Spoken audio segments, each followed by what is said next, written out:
Hallelujah, hallelujah. All praise and glory down to the Most High, the only creator and possessor of all things. Long live his anointed, beloved Son in the minds and hearts of the faithful elect. Y'all see the topic, the importance of seeking Mount Zion. I'm your brother Malachi Maccabee, honor humility, STL, all of the above, four tribes, static, addict, everything else we be talking about.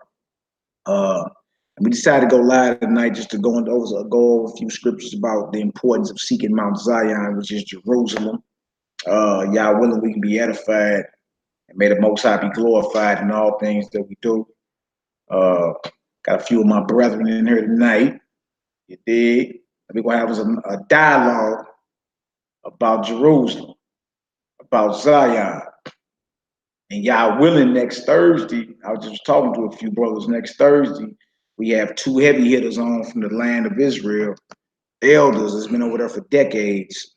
We're going to allow them to dialogue about their perspectives on Jerusalem, where Jerusalem is in the land. Some people say it's up north, some say it's down south.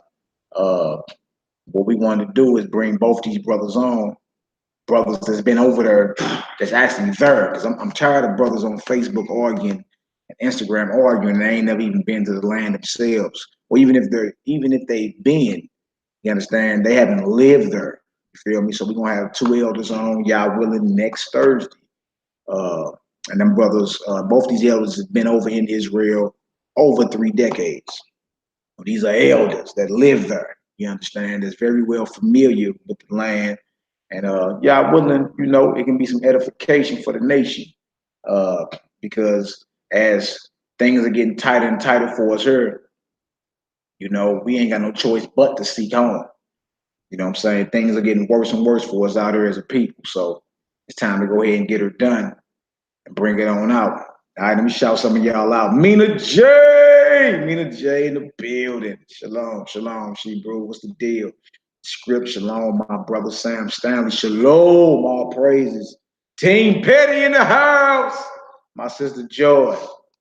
Shalom, shalom, Akotia Akwaf. What's the word?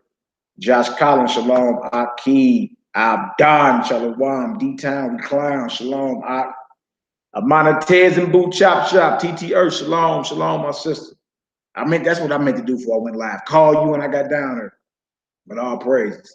Sharon Taylor, Tony Grady, my sister Odelia, my sister Avia. Avia, you down in Alabama, right? That's that Bama life. My sister. Shema Kaya Kayla, Ashaf Maharakal. Shalom, my sister. I ain't seen you in a minute. Sector the Nazarene, IT, my brother. Poppy! What's the word, Miss Sanya? Hey, Ron Tuvia, bro. We've been lifting up prayers for you, I'm glad you feeling better, my brother. And we need the worldwide family lift up more prayers for Randall Darden on here, Ron Tuvia. Brother's body is riddled with cancer, but no disease makes us afraid, put it that way. We serve a true and living power, the owner, creator, and possessor of all things, the designer and maker of your body. Y'all, you can be healed. Just claim it. It did, but we lifted up major league prayers for you today, y'all, in the Hebrew tongue and everything, man. We got done brothers sweating and everything, bro. So all praises, bro. Come on up out of that. All right, shalom, my sister Almighty Queen, shalom, bro. What's the word? Toot toot, Janae Yasha Allah, shalom, fam. Where you at? I'm down here at the shop. You still south? Come see me. Come see me. All right. And the Most High keep out the mud watchman, shalom. Hakeem Austin, questions. What to do, Hebrew? All praises to the Most High. Y'all in the building today. Look at y'all. She said, Alabama in the house. That's right, my sister. That's right, my sister. The Heathen Report, shalom. No doubt. Yeah, again, y'all, Randall Darden, that's around Tuvia Ben Israel. All right, that's an elder in this walk. Pray for him and his Ashah, him and his Isha. You feel me?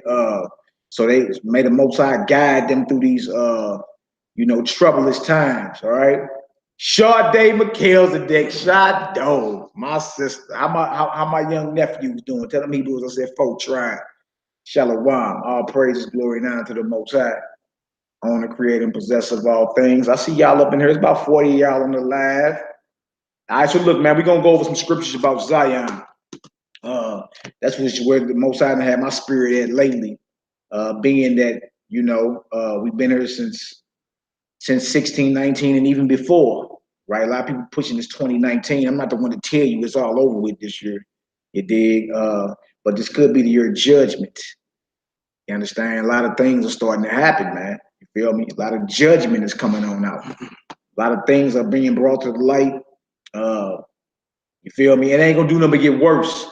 Worse and worse. That's right, true Israel. Deuteronomy 16:16, Exodus 34:24, where the Most High has his name at, right? That's Zion. But things are gonna get worse and worse. And believe it or not, you are people way before Black History Month. You are a people, right? Way before the plantation, you are a people, a royal people, all right? A royal people. Shout out to Elder Parazai. We're doing this Torah portion the other day, and he went to high everything that we contributed to the building of the tabernacle, the golden vessels, and you know everything that was in there was upward to close to $100 million, man. Right, so the tabernacle that we had to rear up in the wilderness, you dig? You understand? We had to straight rear that up. That was close to like $100 million, man. So you dealing with fabrics, you dealing with dye, you dealing with ram skin, you dealing with gold, silver, copper, you dealing with acacia wood, you dealing with all type of stuff. You understand? So we've been a people about that big money grip. We've been a fly people. We've been a royal people. You understand? And believe it or not, there's a chosen piece of real estate on this earth that everybody is fighting over. You see? Let me share this on some of the platforms real quick, and we're gonna pull some scriptures first. If you can, I'll grab Isaiah. One of the brothers grab Isaiah 49 for me real quick. Isaiah 49. We're gonna start at verse 13. We're gonna read on down to 26. The name of the class is the importance of seeking Mount Zion. Y'all hit that like button. Y'all hit that share button, and get some of your naysaying people on up in here. It's all good. Let me share this on Facebook real quick. Isaiah 49. We're gonna read 13 through 26. Let me share this on WhatsApp. And let me share this on Facebook real quick, and then let's get her going. Let's get it done. A little loud, but they say it's all good. Okay, no doubt, sister. We're gonna keep it down. Yeah, hold on for a second before you share it out, before you read that for me. Just hold it, cop for me real quick. Let me share this on some of the platforms. And we're gonna go ahead and get it done. We're gonna go ahead and get this done. Feel me? And may the Most High be glorified, may we be edified. Hallelujah. Hallelujah. All right. We're live. We're live. Bing, bing, bang. Come on up in here. All right, bang, get that off. Share this real quick. Let's do what we've been called to do. Share some of the Akiyam over in Israel too. Bang, come on up in here. Bang, bang. Let me see what other. Bang. All right. Bang. Just say we can't roar too loud. It's all good, sis. You know how your brothers get down. We're gonna get it done. All right, Ak, if you can, man, started at Isaiah 49, 13, the importance of seeking Mount Zion. You in America, you understand? We all know it's the land of the, supposedly the land of the free, but we know it's the home of the slaves, home of the dictatorship. You understand? And believe it or not, once again, you are a chosen people with a chosen land. You understand? You got chosen blood in you and everything. You see? So again, we behind enemy lines. The whole point is don't get comfortable in captivity, man. This is starting to become amusing. Now, how is everybody comfortable? And we in captivity, and we seeing our brothers getting gunned down. Seeing our sisters getting hung. This is hitting the sisters now too. Understand? We're seeing the youth run around like they have no sense of discernment or anything. Right? That's why, again, with the men, we got to get out here and, you know what I'm saying, put that fire of the Most High on these little brothers. You dig? What you doing out here scared of your people for? Right? By any means necessary, we got to establish order, even with the sisters. You understand? We need the older sisters. Hey, it's time to check the younger sisters. Check them. Let them know where they're going off at. And then look, it's all out of love. It can be a rebuke or it can be a reproof. You dig? But the Most High is looking for a people that's prepared. You understand? A people that's prepared for him. Always remember that. All right? A people that's prepared. An assembly that's spot-free and wrinkle-free. Right? So that means we got to challenge ourselves daily to get this thing right. Right? Stop playing around. All right? Like my Akim say over in Israel. Stop playing and stop lying. All right? We ain't got no time to be playing around with nobody. Let's get this thing done, man, because look, the king on his way. You can keep playing around if you want. You understand? Until you tapped out. All right, so grab it, Isaiah 49 and 13. That's where we going first. Isaiah 49 and 13. And once again, all praises, glory, and honor to the Most High. What did it say, Hebrew? All right, Isaiah 49, verse 13. Yes, sir. Sing, O heavens, and be joyful, O earth, and break forth into singing. See, so it's telling the heavens to sing for a reason. Why is the prophet Isaiah, and why is the Most High saying through the prophet Isaiah to tell the heavens to sing? You understand? To rejoice with exceeding joy. Why is this? What's really going on here? All right, come on, Hebrew. O mountains, yeah. For the Lord hath comforted his people, and will have mercy upon his afflicted. See, so the Most High will comfort his people and will have mercy upon his afflicted. See, that's a promise. That's a promise that we have of the Most High. All we have to do is be obedient. You got us, man. You understand? We need to know that and really understand that no matter what you're going through in life, right? The end game is we as a people will be comforted. You understand? And guess what? We won't be afflicted forever. Can't be. All right, go ahead. Verse 14. But Zion said, the Lord has forsaken me, and my Lord hath forgotten me. That's what it feels like at times. You feel me? Like, dang, you know what I'm saying? This is with Zion. Now, Zion is a people as well. It's not just a location, Mount Zion, but we are the people of Zion. All right, you'll see that when you're reading through like 2nd Ezra, chapter 11, 12, and 13, and chapter 10. You'll see that the whole parable of the woman weeping that Ezra almost started lusting over. The whole parable of the woman weeping was a parable about Jerusalem. You feel me? And how she lost her children. So at times it seems as if the Most High done forgot us. You see? But that's not the case. That's not the case. Go ahead, Doc. Can a woman forget her sucking child? Can a woman? That's a question. Any of you sisters on the live chat? How was Shy in the building, Sons of Light? Trip off this. Any of you sisters that never gave birth? The question is, right? Can you forget your child? Right? Go ahead, Doc. That she should not have compassion on the son of her womb. Wow. Go ahead. Ye that may forget, yet will I not forget thee. Right. And even though we know, like any of you sisters that ever gave birth, you know, like ain't no way in the world I'll forget my child, right? But even if that was the case, right? A woman that then gave birth to her child got a better chance at forgetting that child than the Most High. Than the Most High actually forget. You understand? His people. And we all know it's impossible for you sisters to forget your children. You understand? It's impossible for you sisters to forget your children, but it's easier for you to forget your child than for the Most High to forget Zion, forget Israel, forget his people. You see, Tu Vaya in the building. You see? Sisters say, I know. Y'all see the comparison? Because you know you ain't forgetting that baby. You know you ain't forgetting them children. Right? You didn't carry that baby around too long. You know what I'm saying? 9 months, 10 months. You're not about to forget that baby. Right? But guess what? There's a better chance of you forgetting that child than the Most High forgetting his people. Now that speaks volumes right there. Right? All right, so that's Isaiah 49. All right? We in verse 16 next. Isaiah 49, 16. Behold, you got it out? Behold, I have graven thee upon the palms of my hands. Thy walls are continually before me. He said, your walls, Zion, you graven upon the palm of my hands. Like that M right there on mine, you know what I'm saying? Right? This, just like that M on my hand is engraving right there, is how we are engraving on the palm of the Most High hands. You see? And he said, your walls, Zion, are continually before me. The Most High is always looking. His mind, his eyes are always on the beloved city of Jerusalem. Always.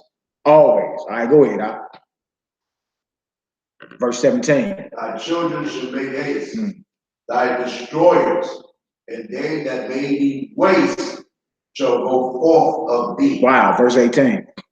Lift up thy eyes round about, and behold, all these gather themselves together and come to thee.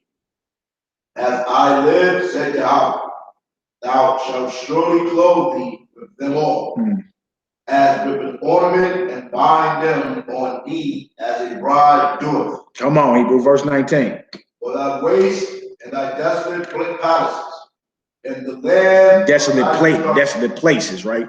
For thy waste and thy desolate places, right? Because Jerusalem is destroyed. Our land is destroyed and inhabited by heathens, and we are destroyed and dominated by heathens. Y'all see this? Right? Come on, Hebrew. For thy waste and thy desolate places, and the land of thy destruction shall even now be too narrow by reason of the inhabitants, and they that swallow thee shall be far away. So it's going into the land of our captivity. You see, this land is getting more and more narrow, right? What else do you need to see before you start setting your mind and your heart back toward home? Right? This place done got too narrow, man. Think about it. You've been successfully marginalized out of society. They don't need you. You understand? Like, it actually costs them more to put up with you. They don't even need you. All right? It's the truth. A lot of people don't want to deal with it. You feel me? No, this is my land. I love this. This is all I know. That's the thing, man. You're going to be forced. You understand? The Most High about to force us into a whole nother reality. And either you about to be down with this program or not. But this land has become, you understand, too narrow. It has. It has. Your captivity, Zion, all across this so-called plane of existence, that became too narrow. All right, where we at? Verse 19. Yeah. For thy waste and thy desolate places in the land of thy destruction shall even now be too narrow by reason of the inhabitants, and they that swallow thee up shall be far away. See, going into your oppressors, right? The Most High done broke the power of these heathens, right? It's you that's still scared of it. Once you stand up with the authority and power of the Most High and roar on them, and they don't even want none. Because the most dangerous man on this planet is a man that has knowledge of himself and his God. They have knowledge of his scripture right here when you done talking. I ain't talking about the made up, you know what I'm saying, Egyptology, spiritual systems and all that. I'm talking about you dangerous at that point. The most dangerous man on the planet is the man that have knowledge of himself, his power, and he got knowledge of this Bible right here. You see? Those that swallow you up shall be far away from you. Yeah, come on now. Thy children which thou shalt have, after thou hast lost the other, shall say again in thy ears, the place is too straight for me. Give place to me that I may dwell. You see, even our children, we run out of space, man. This is the land of our captivity. Your children right in your ear, like, look, it's getting too narrow for me. So it's letting you know that we, you understand, got to start making provisions and preparations, you understand, for our children to be where they belong, man. You understand? The origin of their spirit. Right now, everything is backwards. You write backwards, you read backwards. That means you're thinking backwards. You see? Right? Everything. I mean, we read from left to right. The Hebrew is from right to left. Everything we're doing is backwards. And that's what it is. The prophecy is basically going into how even your children going to see and have a spiritual discernment that, look, this ain't what we supposed to be at. You understand? Y'all can't see what's happening. You can't see. Your water's poison. Your air is poison. All your food is GMO. There is no brotherly love, no sisterly love. Right? Relationships are in a shamble. Everything, man. I know y'all tired of Babylon because I am. It's draining, man. It's like the old boy Agent Smith on the Matrix when he was hollering, it's flesh. I gotta get up out of here, man. It's flesh. It smells. You see? Again, even our children will raise up and understand, look, this ain't the place where we belong. We need to get on back where we belong. Feel me? And if you an Israelite, the end game is Zion. It's Israel. Right? So y'all willing again, y'all next Thursday, me and Jeremiah from the House of the Redeemed Servants and my Harvard call was just on the phone with the free or freedom that's down with the brother Hoshua over in Israel. He's been in Israel 30 plus years, Hoshua has. And he's saying Jerusalem or Zion is down south in Tel Aviv. I've been on the phone. I've been in contact with brothers in Ashkelon that's saying, no, Jerusalem is Jerusalem up north. You understand where everybody going today? So y'all willing? Dig? Hoshua been over there 30 years. I know brother Aziel been over there 41 years, and they both know each other. So hopefully next Thursday we can bring brothers on. You understand? We can bring brothers on. You dig? And let these brothers bring forth their history, their archaeology, their maps, their scriptures, and bring it all out. So we as a people understand when we get to Israel, you know what I'm saying? Like we go over there and start keeping the feast. Right? When we get to Israel, we know the exact location to go. Where is Jerusalem? Right? Shout out to my sister, shout out to my sister Shado, because she was commenting, you know what I'm saying? She was commenting on the chat. You know what I'm saying? Not the live chat, but the once the video was uploaded, the public chat. And, you know, I sent a few videos, but I just finished rapping with these brothers. Like right before I started this live, y'all willing next Thursday is going down right here on Honoring Units around 8 p.m., 9 p.m. I'll let y'all know. Once we get a yay, we're going to be promoting it all week. So make sure y'all in the building, man, because it's going to be powerful. All right? All right, where we at now, Hebrew? Let's get it. Verse 21. Nah, verse 22. Verse 21. You right.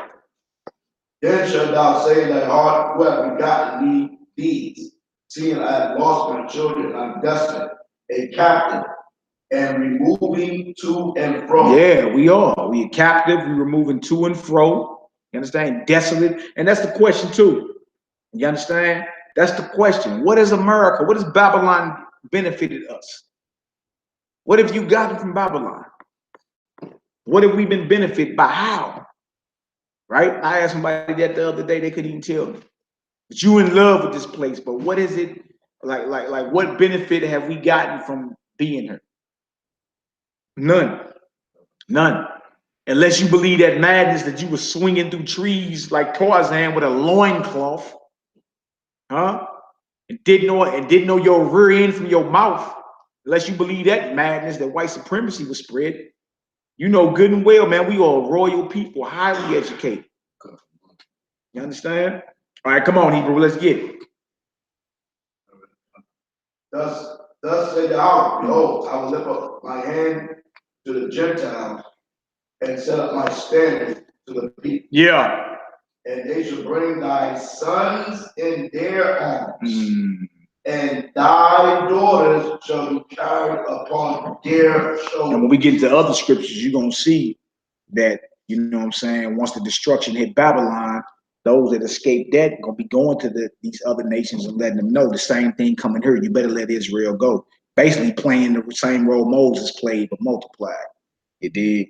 They go, oh, okay, and they gonna supply the transportation. You know what I'm saying? That's where you hear about the ships of Tarshish and swift beasts and all that.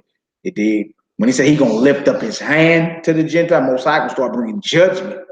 It is. That's what I'm saying. You ain't gotta worry. Most High is gonna handle his business. The thing is, are you gonna be ready to rock when it's time to rock? That's what it is.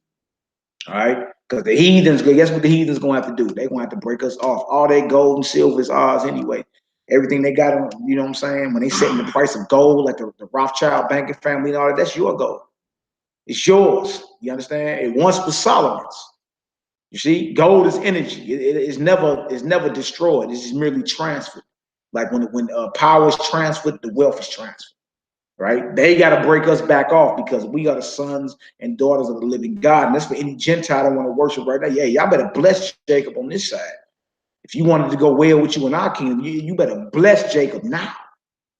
You understand? All right, come on now, let's get it. And kings shall be thy nursing fathers. Y'all heard that? Kings gonna be our nursing fathers. Go ahead, and their queens thy nursing mothers. Meaning, guess what? Guess what? If you know anything about a child, you know what I'm saying? You have to nourish them and provide for them. The clothing, money, finances, housing, everything. In other words, because you really, in a sense, serve your children. If you trip off of it, you understand? You actually serve them. You did. Some of us got young babies. You know what I'm saying? I got a young little Joe, 6 months old right now. Hezekiah. Yeah, just turned 6 months yesterday. Matter of fact, yeah, that little Joe boy got lungs on him. He get to roar and the whole building wake up. You be like, dang. So, and then I get up and get on my good foot. You got to get this joker together. You know what I'm saying? You cool, change your pamper, make sure you fed, burp this little joker, try to pacify him a little bit so we cool, man. You all right? You dig? And that's what that's going into. You know what I'm saying? Like you serve your children, the Gentiles are going to be serving us. You dig? They're going to serve us. All right, go ahead, Hebrew. Let's get it. And kings shall be thy nursing father. Yeah. And the queens thy nursing mother. Right. They shall bow down to thee with their face towards the earth. That's right. And lift up the dust of thy feet. Y'all heard that? That lets you know the last shall be first. See, you see in Bible prophecy, Gentiles are going to have to bow. You feel me? And lick the dust of our feet. They're going to have to serve us. You understand? In a manner just like you say, you get up and you do whatever you do. You break your neck to make sure your children straight. It's the same type of concept. You understand? We're going to be the lords. We are the lords and future rulers of this earth. Believe it or not. And that scares a lot of people, but it's the truth. We not here to water nothing down and play with nobody. That's the truth. Right? But to get that, you got to be obedient. You got to be, you understand? You got to have a diligent and fervent spirit. Do what the Most High called us to do. Later for the excuses. Excuses don't hold up in court. Feelings don't hold up in court. Right? Let's get it done. You got something you want to say, Yacht? Yeah, and to show you how the Most High prophecy coming to pass right before your eyes is you see the heathens bowing down to black men in this hour. Yeah. In these highways and byways. Yeah. Licking the dust of brothers' feet. And then you have the nerve of people that's supposed to be in the awakening. Have a problem with that.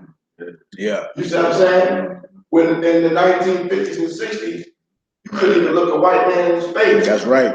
That's right. That's right. Okay? And now we bring forth the word of the Most High, and his power is bending them down on the ground. You have a problem with that. Yeah. Yeah. Check yourself. Check yourself. You understand? Because again, that's an excellent point. You couldn't even drink out the water fountain. Right. You call looking a white man in the face, boy, you be lynched by it. So, you know, in 2019, 2018, and, you know, however long brothers been in the truth, and they've been out there roaring, and look, the word so powerful, it hit a heathen spirit so hard, boy, his knees get to shaking, he get to bow, right? Why would you be offended at that? Why? You understand? That's nothing but the power of the Most High. It did to make a heathen in his kingdom drop to his knees. That's the power of the Most High. If nobody held a gun to his head, right? But the heathen know deep down in the spirit, that's the word of the Most High, and he know who you are. Yeah. Come on, Hebrew, let's get it. And thou shalt know that I am Yahweh, for they shall not be ashamed that wait for me. They should not be ashamed that wait for the Most High. They have patience. You understand? See his prophecies being fulfilled. And we live in it. We live in nose deep in prophecy right now, man. These are exciting times to be living in. You understand? I don't know when we moving to Israel, you know what I'm saying? But brothers is definitely in the spirit of getting up and going for the feast, hanging out a whole week, 7, 8 days. You understand? Rapping with our people over there. You know what I'm saying? There's a lot of things we need to discuss off camera. You dig? So yeah, but brothers is definitely in the spirit of getting up and at least starting to go keep feasts. You understand? The appointments of the Most High in Zion, as it says in the Torah. You understand? Shalom, may the Most High bless you for your generous donation, bro. May you be blessed beyond measure. All right, where else we at, Hebrew? Let's get it. Verse 24, Isaiah 49:24. Shall the prey be taken from the mighty, or the lawful captive delivered? Yeah, I heard that. Shall we be delivered? Aren't you the captive? The question is, will you ever be delivered? Shall the prey be taken from the predator or the mighty? Because right now we are the prey, right? Our oppressors are the predator. They're the mighty. And that's the question. You know what I'm saying? When will we be delivered? When will Israel, you understand, be redeemed and return to the glory of old and even greater? All right, what else to say? 25. But thus said Yahweh, even the captives of the mighty shall be taken away. You heard that? You're going to be delivered, you slave. Because the fact of the matter is, you a prince of the Most High God. You was not made and created to be a slave. All right, go ahead. And the prey of the terrible shall be delivered. Ah, that's beautiful. You're going to be delivered. Right, go ahead. For I will contend with him that contended with thee. You hear that? The Most High is going to fight, you understand, our oppressors. We in Isaiah the 49th chapter, verse 25. Verse 25, we're going to end it with verse 26. That's where we at. All right, so the Most High said he's going to fight with those that fought with us. And that's why there's nothing to be afraid of, man. That's why you should not be afraid to go visit your home, right? Make connections with the people that's already there, our people, right? You know what I'm saying? Strive to get over there and keep the feast. What's wrong with that? The Most High just told us he's fighting for us, right? Even Messiah again said, if you got faith the size of a mustard seed, you got faith the size of a mustard seed, you can move mountains. Well, Babylon, you understand, in Jeremiah 51st chapter, is compared to a destroying mountain. Man, look, ain't nothing about Babylon can't hold us. Babylon can't hold us. This place that became too narrow. It can't hold us. All right? Keep that in mind when you out there handling your business and all type of opposition is coming against you. Right? The Most High promised that he will contend with those that contend with us. He made that promise to us. All right, go ahead. For I will contend with them that contended with thee. Right. And I will save thy children. Hallelujah. And I will feed them that oppress thee with their own flesh. With their own flesh. Those that oppress us are going to get fed with their own flesh. Right? Sounds like the big payback. Big payback. That's what it sounds like. You feel me? And you got to love the Most High for that, man. You got to love him for it because you understand he never forgot us. And he understand, and he never forgot the crimes that were perpetrated against us. You're talking about the worst crimes in the annals of world history. All right. This is why it's important to seek Mount Zion. This is where the Most High mind and heart is always toward. Right. It's a reason why this is the #1 real estate on earth. Right. It's the reason why everybody fighting over it. What you think? Right. That's your land. Right. And as we keep reading, you're gonna see. Okay, there's a similarity. Right. There's a connection between we the people and the land of Zion. Right. The land of Israel, more specifically Jerusalem. All right, come on now, let's get it. Verse 26. Yeah. And I will feed them that oppress thee with their own flesh. Yeah. And they shall be drunken with their own blood. That's right. That's right. As with sweet wine. And all flesh shall know that I, Yahweh, am thy Savior. That's right. And thy Redeemer, come on, the mighty one of Jacob. Yeah, when your oppressors are eating their own flesh and drinking their own blood, like these heathens are actually cannibals. They used to actually eat you. You understand? And drink your blood because they felt like they got more powerful. You understand? Yeah. Yeah. Drink your blood. The Rothschilds, the Rockefellers, the Bankett families, the Oppenheimers, the DeBoers, all of them. All right. They into the occult heavy. Right. So that's why that's even more prophetic. And the Most High is basically saying those that oppress you gonna answer for it. Right. Those that touch you touch the apple of his eye. Right. It's like they've been poked the most, constantly been poking the Most High in his eye. What you think gonna happen eventually?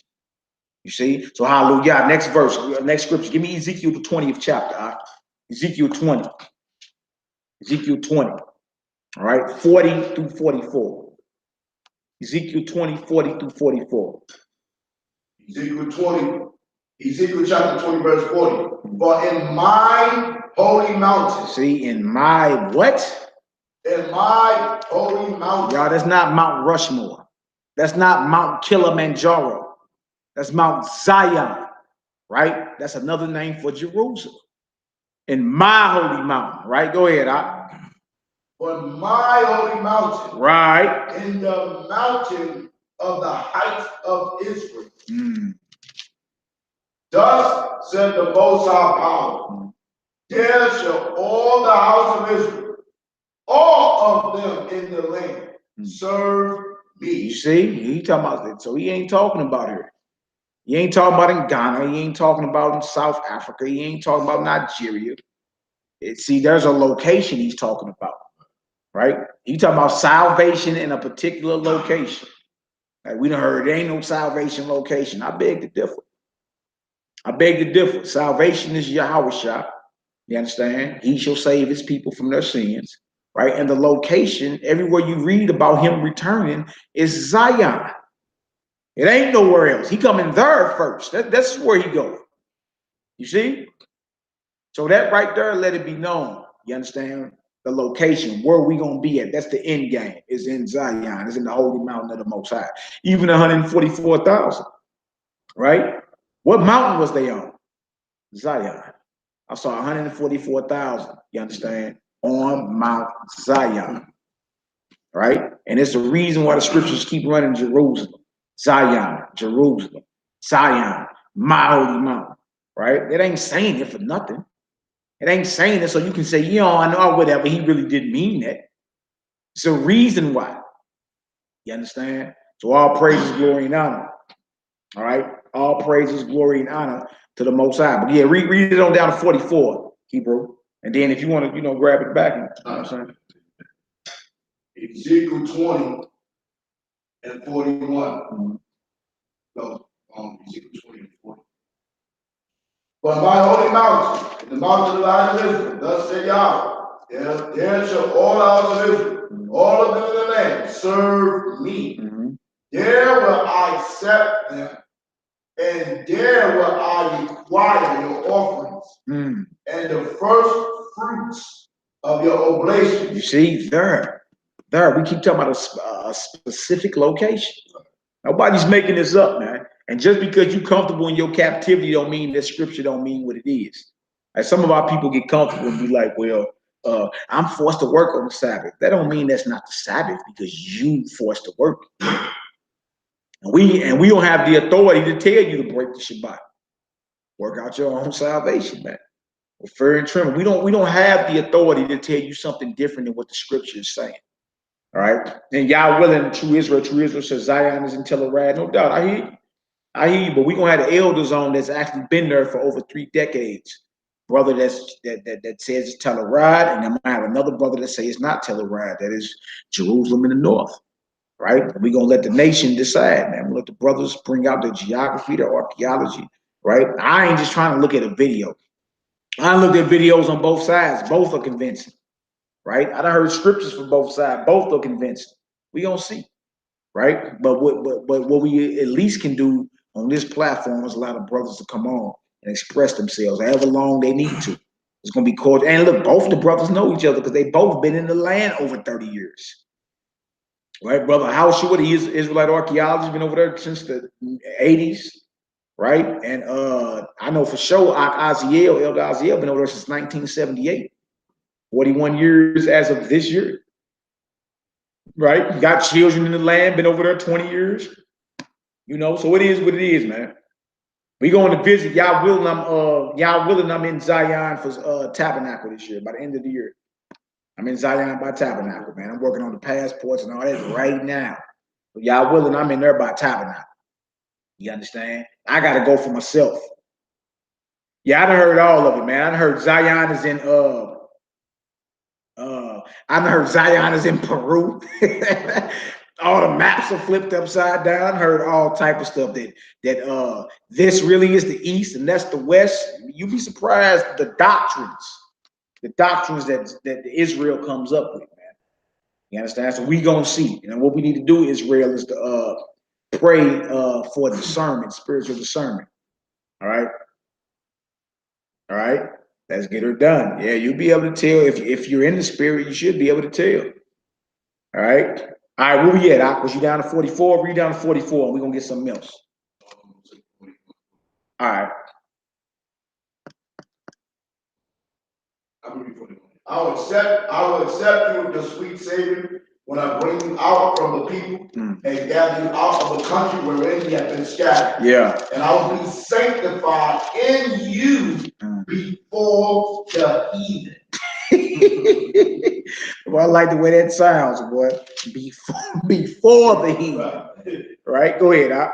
And ye shall know that I am the Most High. Yeah. When I shall bring you into the land of Israel, into the country for the which I lifted up my hand to give it to your father. I mean, the Most High swore. You understand? So what it is a cause, y'all. It's not like the Most High sat there and said, "All right, Israel, just get up and leave." You understand? Things had to happen. Events had to happen, and we actually had to. We actually took part in the process. We had to get up and do something. Whether you're talking about ancient Egypt, whether you're talking about ancient Babylon, right? Whatever you're talking about, we couldn't just sit back and play with our thumbs. We had to get proactive. You see, yeah, we had to get proactive with Jericho, right? We couldn't just say, "Okay, y'all, what's up?" Most High gave this to us. Y'all gotta leave, right? We had to march around that deal, to march around it 7 times, give a shout. The walls came crumbling down. That we actually had to put people to death. You see, right? You are his battle axe and weapons of war. That's what people don't want to deal with. You want to deal with the fact that you have to do something, right? Most I ain't dealing with you just sitting back, just hoping something gonna happen. You got to do something, man, right? And he gave it to us. Come on, Hebrew, let's get it.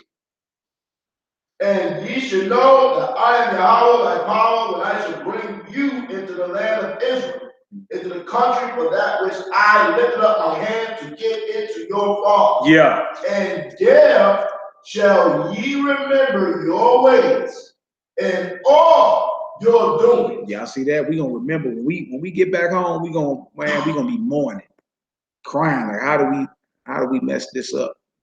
You understand? Like, you dig? And it's almost a good thing because it's like you're earning what the Most High got for you instead of him just giving it to you. You understand? Like, once you realize this is a nightmare, when you wake up from a nightmare, you be like, boy, I don't never want to see that again. It'll be the same type thing. You don't want to see this again, man. You understand? This ain't give us nothing but hell, right? Give us nothing but hell to the point to where we even in the truth and still divided. We can't even come together as a nation to just to judge matters. Still divided. All right, go ahead, Yep, verse, you was in 43. And there shall you remember your ways and all your doings wherein ye have been defiled, and ye shall lower yourselves in your own sight for all your evil that you have committed.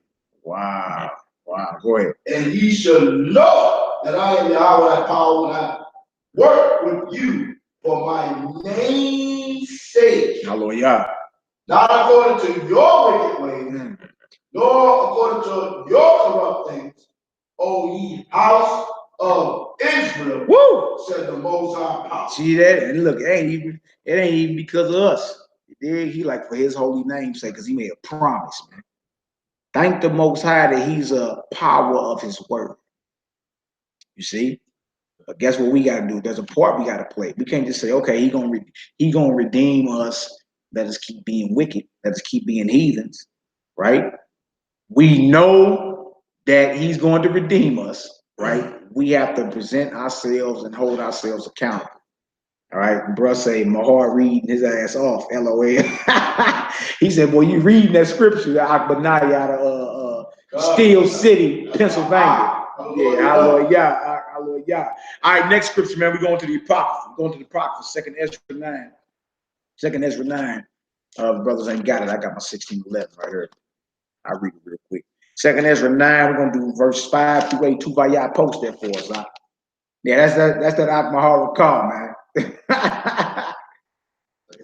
Yeah, you got it. Second Ezra 9, we're gonna read 5 through 8. Again, y'all, the importance of seeking Mount Zion. That's where your spirit supposed to be. Your spirit supposed to be home, man. Spirit supposed to be at home. The scriptures say those that trust in the Most High should be as Mount Zion, which shall not be moved. All right. So when we talk about new heavens and a new earth, we talking about new rulership. You understand? A change of the guard, right? Righteousness. You see? That's what's coming. That's what's coming. Believe it or not. Oh, look at my sis. She on her like, my Lord. Your rib on her like, my Lord. That's what's up, sis. Hallelujah. Hallelujah. All praise, glory, and honor. Right? That's righteous, sister. That's righteous. All right.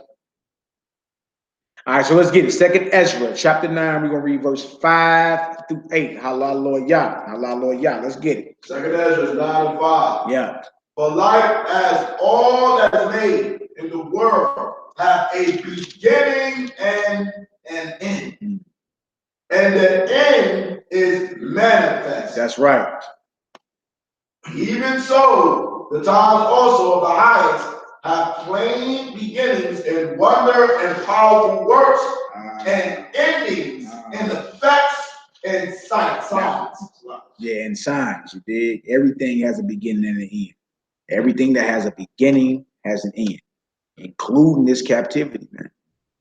See, these are things people don't want to deal with. You rather just, wake up as if you're gonna ice skate into the kingdom, right? Or trip off this. Even when we were redeemed out of Egypt, right? The wilderness experience was a rough thing, man. Who said that redemption is going to be a smooth process? Like we got to come out of Christianity, man. This thing, nowhere in the scripture did it say that it was going to be smooth and easy, right? That you ain't gonna feel like giving up at times, right? It don't say that, right? It's quite the opposite, actually. It's quite the opposite. And just look at the Exodus when we left about Egypt, right? There was complaining going on. There was mutiny. There was anarchy going on. You see? Moses' own brothers and sisters start rising up against him. His brother, his sister, all of it, man. You see? A lot of things start happening, right? To show us that this is not going to be something smooth, like the Most High allow us to come about here and that everything is going to be smooth sailing for us. No, when you read that at, right? Revolution is messy business, right? Messy business. You got to be prepared to bang for 30 years if need be, 40 years, like we was in the wilderness. Are you prepared to do that? You understand? They even had to go to war in the wilderness. Moses had to kill kings of nations in the wilderness. You see? A lot of things happen. So get that out your mind that this thing gonna be real smooth. It's gonna be a smooth transition into the kingdom. No, it's not. No, it's not. You understand? And it's good it's like that because guess what? You appreciate it when you get it. Like, all praises. All praises. All right, come on, let's get it. Second Ezra 9 and 7. Yeah. And everyone that shall be saved and shall be able to escape by his works and faith, whereby ye have believed. Here, so we talking about salvation, right? Everyone that shall be saved, we talking about salvation, saved from destruction, right? And shall be able to escape by his works and his faith. Faith without works is dead. Your belief and your obedience, the commandments, right? Right? It says right here, whereby ye have believed, verse 8, come on up. Shall perish, and shall see my salvation in my land. Where it? In my land. The Most High's land is not America, the United States of America. The Most High's land is not Venezuela. When he speaks of his land, he's speaking of Israel, specifically Mount Zion, but Israel. That's what he's talking about, right? You talking about salvation in my land, right? So we seeing salvation and we seeing a location. So, because there's men saying there is no salvation location. That's not true if you read the scriptures for what it is, right? He say, everyone shall be preserved, which says, and everyone that shall be saved and shall be able to escape. Escape what? Huh? Escape the destruction that's coming to Babylon. Believe it or not. And everywhere else where we've been held captive, destruction is coming. All right? It says right here, able to escape by his works and by faith whereby ye have believed shall be preserved from the said perils. Perils of danger. Huh? The said perils, and shall see my salvation, right? In my land, location, right? And within my borders. Y'all see that? Do y'all see that? So there is a such thing as salvation location. It is. It is. Even in the pseudepigrapha for 2nd Baruch, the 71st chapter, it talk about once we in the land, how the land gonna defend us and all that. All right? In my land and within my borders, for I have sanctified them for me from the beginning. Allah, Lord Yah, say, give me Jeremiah 50, Yah. Jeremiah the 50th chapter. We went over this the other day. I just want to hit it again real quick. Jeremiah the 50th chapter. Give me verses 4 and 5. And then we're going to jump down to 28 to 29. Allah, Lord Yah. Allah, Lord Yah. The 50th chapter. Yeah, Jeremiah the 50th chapter. Give me verses 4 and 5. All right. In those days and at that time, saith the Lord, the children of Israel shall come. They and the children of Judah together, going and weeping, they shall go and seek the Lord their God. They shall ask the way to Zion. They're going to ask the way where? Zion. So we're going to be leaving Babylon, asking the way to Zion. Weeping. Which way is Zion? Right? So we as leaders and teachers need to be directing the Most High's flock, or at least having their mind toward Zion. Right? Toward home. We need to be raising like international awareness about Zion. We need to. You must do that. You understand? Because this is what this is about. The whole end game is Zion. That's where the Most High is at. You understand? That's where He's dealing with us at. Salvation in my land and within my borders. For I sanctified them for me from the beginning. Our mind should be home. Right? Not here. I mean, your mind been here since you've been a slave. Since you've been getting destroyed. And what has it done for you? So why wouldn't you, at least in spirit, your attention be toward home? Right? You should be up on all the news that's coming out of your land. Subscribe to the Jerusalem Post. You should know everything that's happening within your land. Haaretz, which means the land. You should know all this, man. You should know everything that's going on in your land, period. You see? Because it's yours. All right? That's right. I'll stop preaching separation, man. Stop it. It ain't going to get us nowhere. All right, come on, Doc. Let's get it.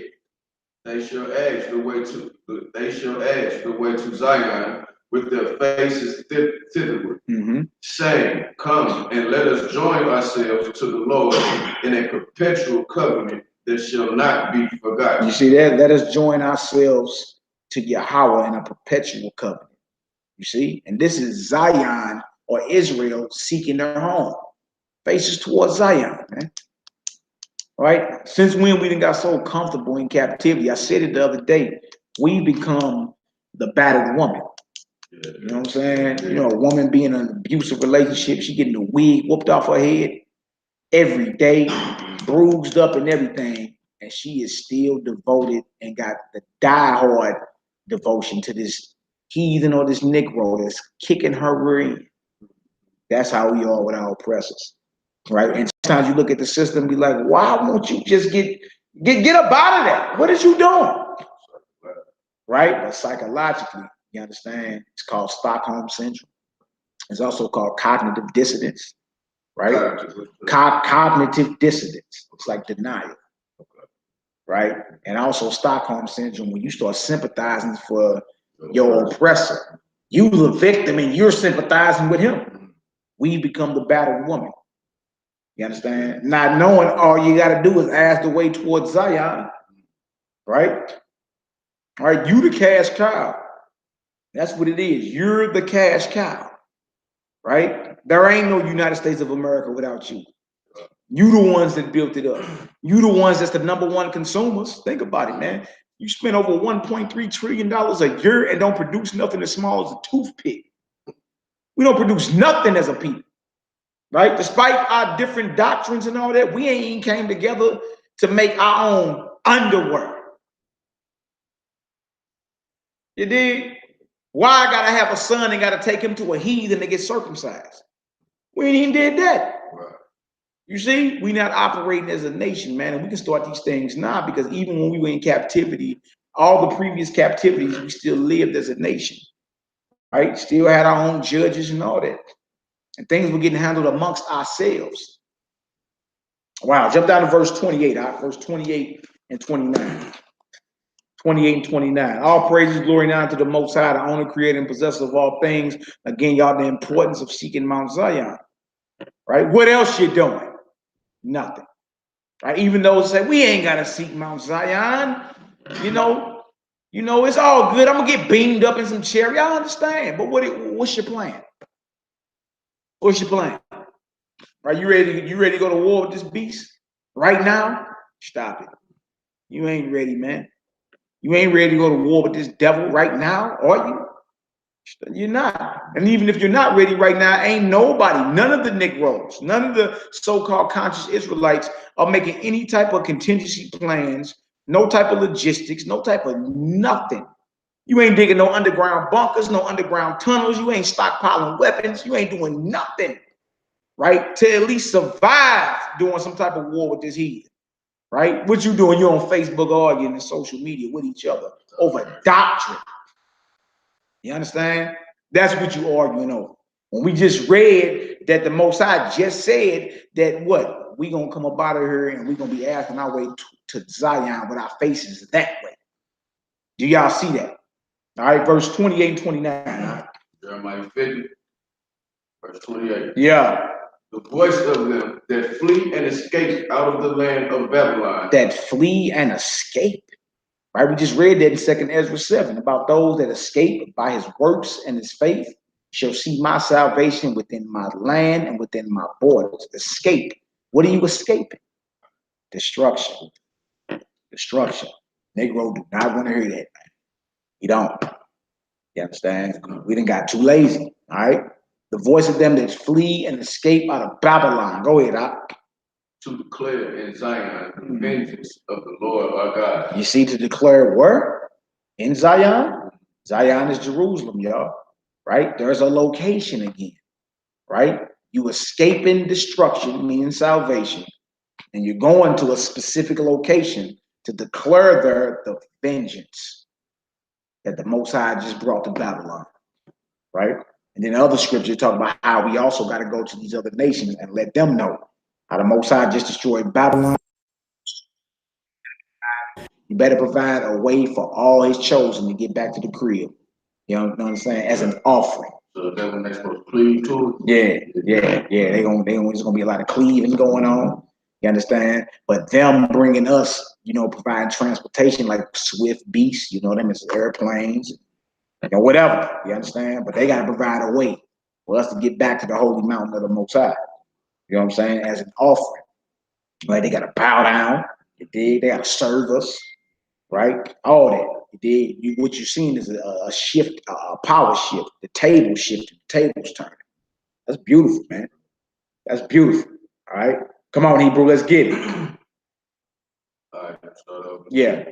To declare in Zion the vengeance of the Lord our God, the vengeance of his temple. Call together the archers against Babylon. All ye that bend the bow, camp against it round about. Yeah. Let none thereof escape. So there is a cutoff point in escaping out of Babylon, right? Once this deal is besieged, meaning surrounded, right? And all the nuclear missiles are pointing at this deal from every side.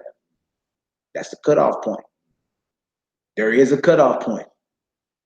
You see? There is a cutoff point. And that's why, again, that's what people don't want to deal with, right? You supposed to be in the spirit of loving your God, loving his people, and linking with his people. You know what I'm saying? That brother may be resourceful in that. That sister may be resourceful in that. You dig? We need to be organizing our brothers and sisters to get on back home for the feast. right? You'll look up and it'll be 144,000 on Mount Zion. Yeah, because we had the heart, you know what, come serve our God. And think how powerful that be. We all praying to the Most High on one accord, on his appointments in his beloved city. Woo! Boy, the earth mess around and shake. I'm telling y'all, man. You understand? Again, this is the most important thing we need to be talking about in this hour. Zion. Zion. If I forget thee, O Jerusalem, let my right hand forget her skill. Psalm 137.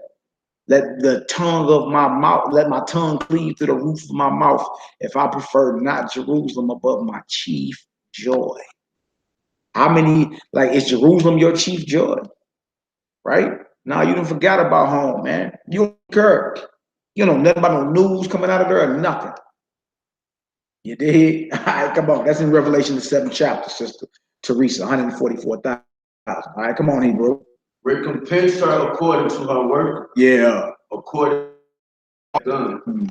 Do unto her, for she has been proud against the Lord, against the Holy One of Israel. You see verse 30, read verse 30. Therefore shall her young men fall in the streets. All the soldiers here, you understand? Right? Young, you gonna fall in the streets of Babylon. Go ahead.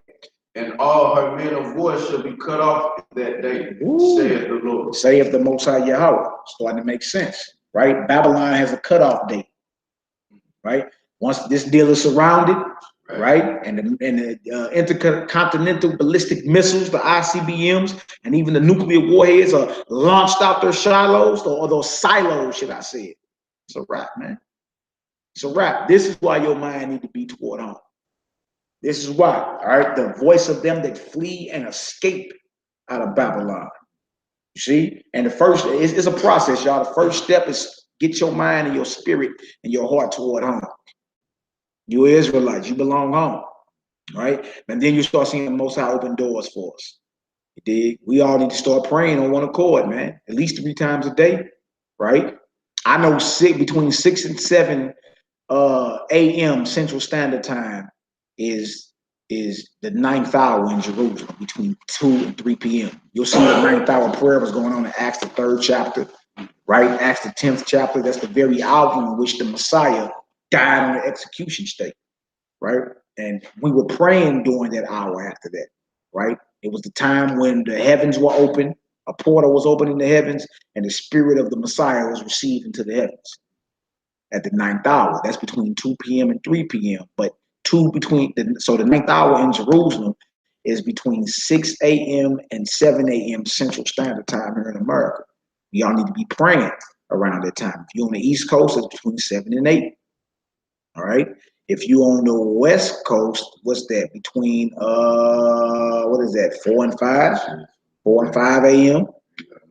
Yeah, Mountain Time is 1 hour behind us, so that's between 5 and 6. You see, you be praying during that time.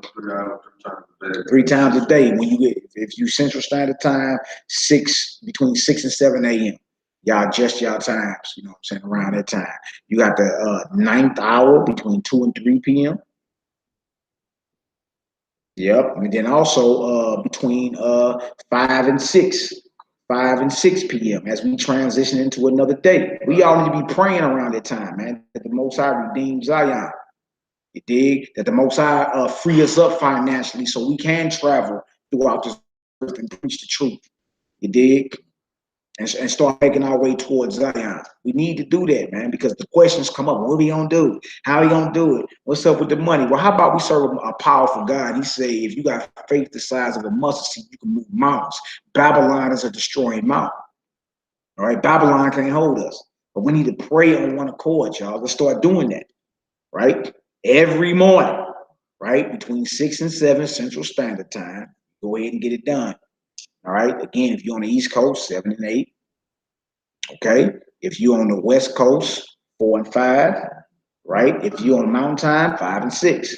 All right. Then we need, again, the 9th hour, right? Between 2 and 3 p.m. And also right between the transitioning of the next day between 5 and 6. Let's start praying. If you start praying on one accord, the Most High start opening doors for us, major league doors. All right. That's just what it is. All right. All right. Was you done with that verse 30? Yeah, you was done with that verse 30. Okay, let's go to Jeremiah 51. Go over one chapter for me. Jeremiah 51, we're going to read verses 5 through 10. Jeremiah, we seeing salvation and we're seeing location. The location is Zion. We seeing escape. We seeing delivered. We seeing salvation. We seeing all that, right? All right, so let's get her done. Jeremiah We'll be in heaven. Heaven coming to earth, Sister Teresa. Remember your prayer. Remember your prayers. Thy kingdom come, thy will be done on earth as it is in heaven. Right? Heaven is coming to earth. Read Revelation, the 21st chapter, Sister Teresa Holman Chase. Right? The New Jerusalem is coming to earth. Heaven will be on earth. It's a kingdom. All right? But now you won't be up in heaven ice skating. You understand? Heaven is coming to earth. Yeah, our kingdom. That's right. The kingdom of heaven. Our kingdom. All right, so we in Jeremiah 51 next, y'all. Jeremiah 51, 5 through 10. Shout out to my ox Shebaniah over in the Holy Land. He said he on his way to work right now. So if it's 10 p.m. my time, it's 8 hours. Yeah, it's about 6 a.m. in the morning over there. All right. That brother in the land working. You know what I'm saying? Still got to get it done. Mahalo Yah. I rap with that brother a lot. All right, and check your WhatsApp. I sent you a message about getting these elders on this platform next Thursday. So we all, so you understand, Hoshua and Elder Aziel. I just talked to Free, man. I just on the phone with Free, the brother that be with Hoshua down in Telluride. And you know, them brothers were willing to get on this live and everybody bring out these brothers ready to bring out the archaeology, the history, the scriptures, and all that. And I know Elder Aziel and them ready to do the same. So let's do that so the nation can understand what it is. All right. All praise and glory now. That brother say working like a Hebrew. Yeah, it don't change, huh? All right, Jeremiah 51, y'all, verses 5 through 10. For Israel hath not been forsaken, nor Judah of his God. Yeah. Of the Lord of hosts, though their land was filled with sin against the Holy One of Israel. Yeah, our land was filled, man. We polluted our land. One love, one soul of life. We polluted our land, man. You dig? That's what got us kicked out. It wasn't pronunciation. It wasn't none of that. We polluted it. Serving other powers, other gods, man. And then got to a point where we wasn't even ashamed of it. Like, you just gonna spit in the Most High face like that? Oh, I got something for you. And guess what? We'll never forget this ever again. Right? This is us earning salvation. This is us earning this. Right? And if the escape and fleeing sound like, oh man, y'all sound like cowards. The scripture just said it. On top of that, even in Philippians, the 2nd chapter, it says, work out your own salvation. Accomplish your own salvation. Perform your own salvation with fear and trembling. Most High gave you the power. What you gonna do? Seek Zion. That's the problem, man. Everybody complacent. You cool with just reading your Bible on the Sabbath. You cool with just going to your little class. You cool with just listening to videos. You don't want to be proactive. Right? The Most High asked in Psalm 94 and 16, who gonna stand up for me against the evildoers? Who? Right? It's time. He's calling us, man. You understand? And it's a challenge. What you gonna do? See? All right, Hebrew, let's get it. Flee out of the midst of Babylon, and deliver every man his soul. And you see that? Flee out the midst of Babylon and deliver every man his soul. So you can't say, Mally, you making a doctrine up. Who making it up? Right? Some brothers say, well, you know, you got to flee spiritually. Of course, that's what you did when you woke up to the fact that you was an Israelite. Right? Next thing you must do is start focusing and gravitating toward home. Right? You came up out of it spiritually when you woke up to the truth. You already did that. You already stopped celebrating Christmas and false Sabbaths, and you already know bunnies don't lay eggs for Easter. You ain't never had no scrambled bunny egg for breakfast. Nobody has. You see? You already came up out of her spiritually. Right? But there's a physical. You can't just say, all right, well, you got to spiritually come up out of her, but those aren't spiritual missiles. The plagues that are hitting Babylon aren't spiritual plagues. They're physical. You see? So again, we got to finish the process. Don't just come up out of her spiritually. Finish. All right? The Most High requires you home during the appointed time. He has appointments for us. Right? Israel always lived outside the land as well, so that's understandable. It did, but at least you're supposed to be planning to get there for his appointments, right? So we can pray before the Most High. All right, come on, Hebrew, let's get it. Be not cut off in her iniquity. Be not cut off. So if you're not trying to escape it, right, there's a possibility you could be cut off in her iniquity. I feel about my brothers the other day, the Akim the other day. I understand, man. We actually came up like that in the scripture. You know, some of us been around about a decade ourselves, to where, you know, we already ready for that. We ready to die for the Most High, for the testimony of the Son and all that. But it ain't like you can't die for him elsewhere other than Babylon. You understand? That is what it is. I mean, in other words, the earth is big, the comfortable cubby hole.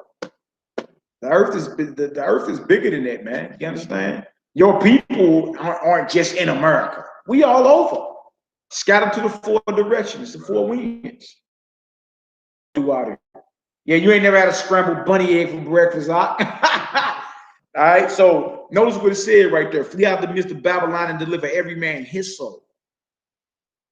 You want to deal with that. Be cut off in her iniquity. That's right. For this is the time of the Lord's vengeance. He will render unto her recompense. You see, this is the time of the Most High's vengeance, man. You better not. If the Most High tell you move out the way, you better move. You see? Look, this ain't suicide. If he tell you move out the way, what you gonna try to make your own little doctrine up and say, well, that don't mean that. What the hell does flee and escape mean? You say, well, you know, spiritually, bro, those aren't spiritual plagues. These aren't spiritual missiles we're reading about. You see? So of course, those that ridicule, that's because they're complacent. But we read in the scripture the Most High is against those that are settled, those that are complacent, as if the word of the Most High ain't saying this, man. Right? So we all need to start getting together. I'm only praying on one accord, y'all, but start making. We can plan us a trip. We can do that. Why can't we? Somebody give me a solid reason right now why all of us on this live chat can't plan a trip to Jerusalem for any feast. You tell me why. You tell me why. All right, come on, Hebrew. Be not cut off in her iniquity, for it's the Most High's vengeance, right? And if you ever had an earthly father that didn't play no games, you know, look, man, I want to duck his wrath. I ain't trying to be, I want to duck that. You see? Right? The Most High tell you move, move. Messiah told us move. Right? When you see Jerusalem surrounded with armies, know that the desolation thereof draweth nigh, and flee ye into the mountains. We got clean up out of there. And eventually made it to the west coast of Africa, where we was thrown into slavery, but we got up out of Jerusalem. We got up out of Jerusalem, those that listened to them before the Romans poured all hell on her. And it got to the point we were eating belts, eating our children. All because you ain't listen. The vengeance of the Most High came down on that place, man. By another nation. It's the same thing. The Most High is going to assemble a host of nations. Russia, Iran, all of them, mainly Iran, backed by Russia, North Korea. They're going to surround this deal. They're going to bend that bow and they're going to shoot them arrows. At that point, you understand, it's too late for you to escape. It's the truth. All right, go ahead. Let's get it. Babylon has been a golden cup in the Lord's hand that made all the earth drunken. Mm-hmm. The nations have drunken of her wine, therefore the nations are mad. Mm-hmm. The wine is the philosophy. You know what I'm saying? The politics. Right? America has over 1,000 military bases, right? Bro, it's only 7 continents, right? America got over 1,000 military bases, right? There's only 191 countries on this earth, and America has 1,000 military bases, right? So they got the muscle to enforce their politics, their demonocracy, They got all that, you feel me? And it's to the point now, man, to where you look at that as if it's right and if it's free, but the moral fabric of society is decaying more and more because Babylon is making nations drink of her wine, her philosophy, her politics. So everybody's drunken to the point to where you got Chinese rappers bragging about catching bodies, doing a bid. Or a Chinese rapper called China Mac. You dig? You'd have thought this heathen was a straight Negro, the way he talked. He was on Vlad TV. Boy, and I looked at the interview. I'm like, well, this is a heathen talking like this. Talking about catching bodies and niggas. And I'm like, what the hell is going on there? Right? To the point to where there's sodomite Arabs. You know, Arabs don't play that. You understand? That's what I'm saying. The entire earth, man. And they're trying to force this homosexual agenda all through Africa and everywhere, man. And if you don't accept it, you don't get financing and funding. See? That's where we at. We had Chinese rappers catching bodies out. Like, what the hell is this? Because they think that's cool. All right? All right, come on. Now, let's get it. Babylon is suddenly falling and destroyed. Power for her sake. Take balm for her pain. If so be, she may be healed. Damn, can Babylon be healed? Right? All Babylon had to do, like any nation, was be righteous. Like us. All we had to do was be righteous, man. We've never been moved. Do what's right. Do what's commanded of us. You know what I'm saying? What's so hard about not stealing, man? What's so hard about not taking his wife? What's so hard about not slandering your brothers and sisters? What's hard about that? What's hard about honoring the Sabbath day? What's hard about honoring your father and mother? What's hard? Right? You make it hard because you've been indoctrinated by Babylon and you think this is life. Right? Come on, Hebrew, let's get it. We would have healed Babylon, but she is not healed. Forsake her. Do what? Forsake her. Wow.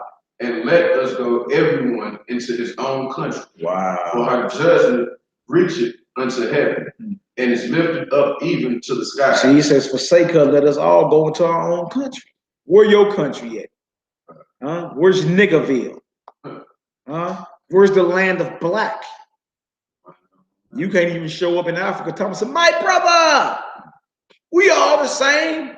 Well, they don't pull up AK out on you and eat you. You mean look, you the only creature on this earth that feel that we are the same people. No, animals don't even believe that. You understand? It's only you. Because we've been whooped, man. We've been drinking that wine in that golden cup so long, right? We can't even fathom. See, it's time to come up out of that Christianity. Stop drinking the Kool-Aid. Stop drinking the Kool-Aid, man. All right, come on, Hebrew. The Lord hath brought forth our righteousness. Come and let us declare in Zion the work of the Lord our God. And those that keep saying in Zion, let's declare in Zion, right? So we keep seeing a location. While people saying no salvation location, we keep seeing a location and we keep seeing escape, saved, salvation. We keep seeing it, right? So who are we to make up our own thing? Like I can't tell you it's a sin to want to go home. Well, where are you reading that at? Where it says it's a sin to want to go home, or you going off because you want to go to Zion, you want to go to Jerusalem, you going off. Where are you reading that at? There, it's not in there, right? Men are coming up with their own doctrines because they don't want to be proactive in this thing, man. All right? Stay on your porch then. Be cut off in her iniquity then. Sit around and wait for the vengeance of the Most High when he surround this deal. And all the arrows get launched off. Then what? Then what? You dig? It is what it is, man. Read that verse 11. Read that verse 11. Verse Jeremiah 51:11. Make bright the arrows. Wow. Gather the shields. Wow. The Lord has raised up the spirit of the kings of the Medes. That's Media Persia. That's Iran, y'all. Right? And the Medes are like, if you look at a map, you'll see like all the areas that Russia controlled at one point, the USSR. Right? That's the same nation that took down ancient Babylon is going to take down this Babylon. And right now, you're full circle. And right now, you seeing them, they scared as all hell. Benjamin Netanyahu and them, his number one enemy is Iran. He can't stand him. You know what I'm saying? Benjamin Netanyahu was the prime minister of Israel. You know what I'm saying? The imposter Jew. Right? His number one enemy is Iran. He constantly talking about Iran and how they on the brink of having a nuclear weapon, right? Because they know prophecy. They know prophecy, man. You can't do nothing to stop prophecy, man. And Iran is backed by, guess who? Russia, who America been in a Cold War with since the 60s and the 50s, right? Basically a war off the books, a war of information, espionage, right? That's what the shows like The Americans is about. You know what I'm saying? Watch that on your Fire Stick. Good show. You feel me? It's about the early 80s when Ronald Reagan was president and how Russian spies were living in America looking like your average everyday suburban white couple, but they really were Russians. You understand? Look at movies like Salt with Angelina Jolie. She was a Russian spy. Double agent, you understand? It's a lot of movies, man. A lot of movies and TV shows out there that show you understand, the Cold War that's been happening between the United States, you understand, and Russia going on a good 60 years, man. You dig? And Russia is backing Iran. Huh? Russia backed Cuba. Remember they put missiles in Cuba? Russia backed Venezuela. There's a big war going on in Venezuela right now. You see? North Korea, all that, man. All them together. Yeah. Yeah, so it ain't so it's not hard. Even China is against America because China owns all America's debt. You see? So it ain't nothing for the Most High to put the spirit of war out there and have all these nations surround America and make the arrows bright. Bend that bow. Wow. All right, finish off the 11 and we're going to jump. All right. For his device is against Babylon. Yeah. To destroy it. Ooh. Because it is the vengeance of the Lord, the vengeance of his temple. His temple. We are his temple. We are his building. Right. It's the vengeance, and his vengeance is to destroy Babylon. That's why he said, get up out of there. Right. You dig? Don't be cut off. Right. See? Don't be cut off. How you not going to be affected in the nuclear bomb hit? You heard it, and your children heard it. Right. You on your way to work. Babies in daycare. Huh? And you think preparing them is simply telling them, hey, y'all, if it's a knock on the door at 5 in the morning and I get snatched away, just keep living your life and don't you. That ain't preparing them. What you mean? That ain't preparing. I mean, mentally they may be getting prepared for thou to be vanished and never to see thou again. But how is that preparing them to even resist what's coming? Can't resist it. You understand? You can't resist it. So it is what it is. All right, next scripture. Next scripture we're going to go to, y'all, Zechariah, the 2nd chapter. Zechariah chapter 2, start at verse 1. And what you say, Poppy, not a good feeling living that close to the White House, huh? Yeah, you live in D.C. I understand. That's a city state as well. The Vatican is one, and London. And London, right? All of them. Okay, so we in Zechariah, the 2nd chapter. We're going to read verses 1 through 13. I looked and looked, and behold, a man with a measuring line in his hand. Then said I, whither goest thou? And he said unto me, to measure Jerusalem. To measure who? To measure Jerusalem. To measure Jerusalem. To measure Jerusalem. Right? This is a vision that Zechariah is having. There's a man or an angel. So we see him with a ruler, a reed in his hand. Like, where you going? I'm about to go measure Jerusalem. Right? Now, my aunt was telling me that I got to do some more research on it, but my aunt was telling me in Jerusalem, my aunt Shebaniah that's on the chat, correct me if I'm wrong, but I believe you were saying that the Temple Mount is 144,000 square feet, which would be powerful because it's supposed to be 144,000 on Mount Zion. All right, go ahead, Hebrew. Go ahead, Then said I, whither goest thou? And he said unto me, to measure Jerusalem, to see what is the breadth thereof. Yeah, or the width, right? Go ahead.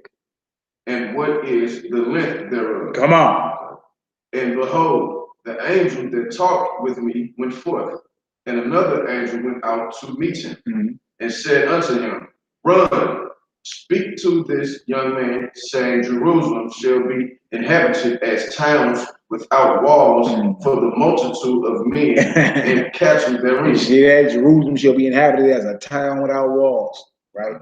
For the multitude of us and our cattle and our livestock. Let it be known. Go ahead. 144,000, right? Now about the 1/3. Yeah, well, that's the rest. You get 144,000 is like the leaders, the government of Israel. Okay. Then you got the 1/3. You got the, the rest of the Israelites. You understand? That were found worthy. You see? So yeah, we got the leaders, the government structure of Israel, and you got the rest of the people. All right, come on, people, let's get it. That's What the ox say? I was wondering about Micah 4 and 5. I don't understand why I said everyone will worship their own God and we ours. Yeah, man, because when you're done talking, everybody else have their own culture. They have their own gods. You understand? Like you're gonna see when we in power, right? And the very back of these heathens are broken. That's when you're gonna see, like Isaiah the 2nd chapter, come. Let us go up to Zion. Let us go up to Jerusalem. For out of Zion shall go forth the law. Right? Israel must be gathered and established back in this earth as power. You understand? Then you're gonna see remnants of other nations saying, yeah, we better go up there and worship their God, bow to them and worship their God. That's what's coming, but that's the order of things. Israel must be established first. That's why, man. Yes, and so that's why we shouldn't be like all mad because you see Gentile heathens keeping St. Patrick's Day or Cinco de Mayo or any of their ways and their customs. You understand? We gonna worship our God, they gonna worship theirs. You understand? And once they see us with that power and that authority, they're gonna get down, they're gonna lay down. That's just what it is. All right? Come on, Hebrew, let's get it. For I, saith the Lord, will be unto her a wall of fire round about. Hallelujah. It will be the glory in the midst of her. Flat out. You understand? Safely in unwalled villages. Where they do that at? Usually you got to have some gates up and walls to protect you from any type of enemy that's attacking. The Most High said he's going to be a fiery wall for us round about. You see? You see? So there's no reason for you to be afraid to go home. Understand? What you afraid? He just said, I'm going to fight with those that fight with you. Then he just said, I'm going to be a fiery wall around you. You ain't got nothing to worry about. Right? You go to the land to where one day you're going to be a lord over it and you're going to possess that land. Right? Go to that land. Right? And that's the Most High's beloved city, man. Jerusalem, Israel. You feel me? We got brothers already over there, so you can't run with the same mindset like, oh, Master say we can't go home, son. Right? Get out that coon Negro mentality, man. You did? Right? Most I said, look, if you got faith, you can move mountains. Babylon is a mountain. Babylon can't hold us. Right? This is what we need to be talking about on the regular, man. Zion. Right? Bring international awareness to this thing. You did? That's what's going to stir these heathens. That's one thing Malcolm X didn't do. That's one thing Martin Luther King didn't do. Right? Huey P. Newton, Marcus Garvey, nobody directed us towards Zion, home. Nobody. Right? Right? And that's what we're supposed to be doing in this hour, man. In the land of Babylon, comfortable. All right? Shout out to my M70 Hebrew, Moray 70 Hebrew. Salute. Another brother in the land, man. In the land. That brother lived there. Shebaniah lived there. All right? Y'all see Nahor Green, or he lived there. That brother lived in Israel, man. You understand? You can't act like you can't go. It's time to go up there and greet our brothers, man. You understand? All right, let's get it. You said that boy radical. Yeah, that's what they say, huh, Hebrew? But it is what it is, man. Come on, Hebrew, let's get it. Verse 6. Oh, come forth and flee from the land of the north, said the Lord. There go that word flee again. Right? Are we making this up? We ain't made, man, that's about 4 scriptures letting know, look, you better move out the way. Flee from that land over there. Right? Declaring Zion what the Most High just did when he destroyed that place. Declaring Zion the judgment that's coming to this place. Right? Don't be so comfortable, man. We done got so whooped. right? Working on your jobs and, you know what I'm saying, spirit drain, man. I'm looking around today, man, everybody walking with their heads to the floor, to the ground, dragging. You did, everybody high out their mind, just, you know, just, man, look, wake up. Like, what's going on around here, man? All right, come on, Hebrew, let's get it. For I have spread you abroad as the four winds of the heaven, said the Lord. You see, I spread you abroad, right? This earth is bigger than St. Louis, Missouri. This earth is bigger than D.C. This earth is bigger than the United States of America. He said, get up out of there. I done spread you to the four directions, four winds, right? You got brothers elsewhere, and you need to go tell those that's holding them captive. Hey, the Most High done judged Babylon. He judging this place next. You better provide transportation for the children of the Most High to get back to Mount Zion. Swift beasts and mules and all that. You know what I'm saying? It's time for us to bring international awareness to Zion. That's what it's about, right? And even if it costs you your life for doing it, so be it. At least that'll be like an offering to the Most High. Like Most High led people home. That's what I did. When everybody else was playing and performing and stanky legging and skinny dipping, and we was directing people home. You feel me? At least for the appointed times, man. At least for the appointments. All right, come on, now let's get it. Verse 7. Deliver thyself, O Zion. Oh, man. That dwellest with the daughter of Babylon. Oh, yeah, y'all sound like y'all cowards. Well, it's saying Philippians, the 2nd chapter and the 12th verse once again. Work out your own salvation with fear and trembling. Look that word work up when you get to that verse. It's going to blow your mind. It says perform your own salvation. Accomplish your own salvation. The same thing it just said right here, right? What you read, you say, deliver thyself. Deliver yourself, O Zion, that dwellers with the daughters of Babylon. Y'all, we all can come together, you dig, and as a group start going to Zion. All right? Trip off the discounts we'll have then. All right, we looking up individual tickets. We ain't tripping over, all right, y'all, well, let's get together. Let's put all our money together. Right? Why does the burden have to be on one person? Why are we still looking at this thing individually? No, 100 of us want to go to Zion. All right, well, let's go ahead and get that cracking. Achieve your own salvation. That's right. Right? Why 100 of us can't say, all right, well, look, surely that'll be a major league discount. 100 of us want to go to Zion. Get a travel agency on it. 100 of us want to go to Zion. What deals you got for us? All right, you playing around? All right, we're going to go to the next cat. You feel me? You best believe ain't no travel agency finna be turning out 100 people. That's major league money. You dig? You gonna be getting deals cut left and right. See, stop attacking this thing as if you an individual. Right? If we look up collectively, oh man, we can get some stuff done. We can get some stuff done. All right, so flee ye, right? It said, deliver thyself, O Zion, that dwellest with the daughter of Babylon. Where you at? Where you at? Right? You in the daughter, you in Babylon the Great or the daughter of Babylon, you no doubt, because she ain't nothing but a child of ancient Babylon and all the previous captivities before. All right, come on, Knock, let's get it. Verse 8. Yeah. For thus said the Lord of hosts, after the glory hath he sent me unto the nations which spoiled you. Ooh. For he that toucheth you toucheth the apple of his eye. You see that? That we've been sent to the nations that have spoiled the sons and daughters of God. And we letting it be known. You dig? They didn't touch you, Israel, and touch the apple of the Most High's eyes, like poking him in his eye. You talking about making somebody angry. You haven't poked in your eye before as a child. You beyond angry behind that. Right. Nations that spoiled you. You see? Go ahead, Ak, let's get it.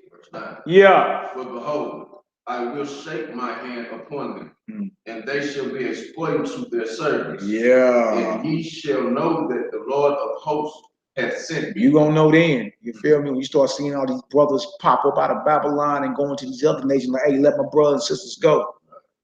Babylon have been judged, is being judged. You gonna know then. You know what I'm saying? When he knows the Most High is a promise. Remember, he said he's gonna fight with them to fight with us. He just said right here in verse 9, I will shake my hand upon them. Hey, you don't like the fact that you got to get up and do something. You see, that's what our people don't like. You play a part in this, a major league part. Most High said, you my battle axe and weapons of war. Well, guess what? You got to be willing to be wielded in his hand. Right? You got to be willing to be picked up so he can wield you. You ain't willing to do that. Right? Somehow we still hold on to this Christianity mindset like we can just sit back and just wait for something to happen, man. Well, it don't work like that. Since when? When you reading that at? Come on, Doc, let's get it. Sing and rejoice, O daughter of Zion, for lo, I come, and I will dwell in the midst of thee, saith the Lord. Another promise. Sing, man, jump for joy. The Most High gonna come and dwell in the midst of us, man. You daughter of Zion. You see? Right? You children of Mount Zion. You children of Jerusalem. You children of the promise. Y'all see why it's important to seek Mount Zion? It's important to seek your home, man. Right? Because this deal can go up in smoke any day. Just keep watching the news. Right? Keep looking at the Daily Mail. That's a good one too. That's another good newspaper article. The Daily Mail is a good newspaper. A lot of stuff in there. But also, y'all subscribe to the Jerusalem Post. You need to know firsthand of what's going on in your land, the politics, the late breaking news, the different political parties. You need to know all that, man. You understand? You need to know firsthand. You need to be an expert at the politics that's going on in your land. Yes. Yes. All right, come on, now let's get it. And many nations shall be joined to the Lord in that day, and shall be my people, and I will dwell in the midst of thee. Yeah. And thou shalt know that the Lord of hosts has sent me unto thee. You got those that's going to be cleaving to us. They say that in Zechariah 8th chapter, actually. You understand? They're going to be cleaving to us. We have heard the Most High is with you. Yeah. Yeah, and trip off that, man. That lets you know when you take these arrogant heathens like Arabs, Edomites, so-called Europeans, or Chinese, or whoever, they arrogant, they're in their power. This is their kingdom. This is their time, right? So what has happened if these same arrogant, pompous heathens are saying, I heard the Most High is with you, I'm going with you. That means the Most High has been glorified in the midst of you. That means we don't receive our power back from on high. Yeah. Yeah, that's the only thing that'll make a heathen. Power. Right? You're not about to get free exchanging fancy soliloquies. Come on, y'all, please. Give us Jerusalem, please. You'll never get nothing like that. You'll never get nothing like that. You understand? Power is what this heathen respect. And power is what's coming. That's why it's important for us to be holy.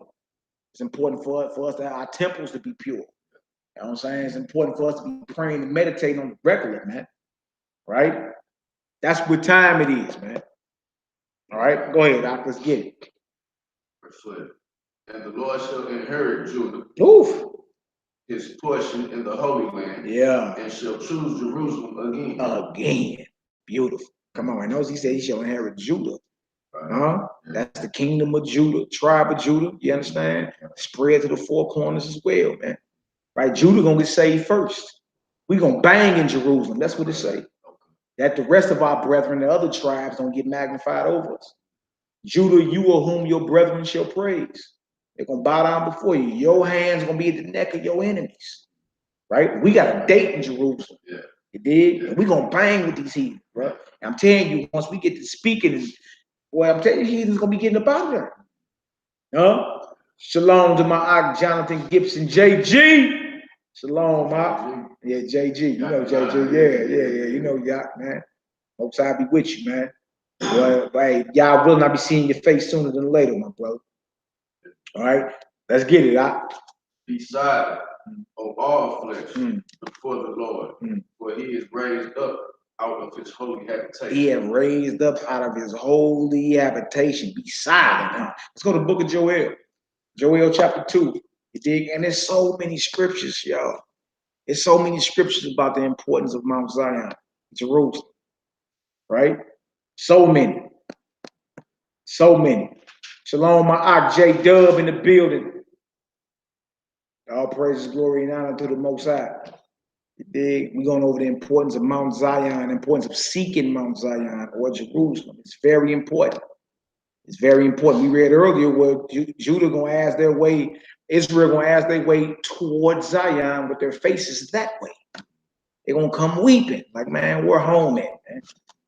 That's what time it is. It's time for us to raise international awareness about our homeland, right? And who it really belongs to.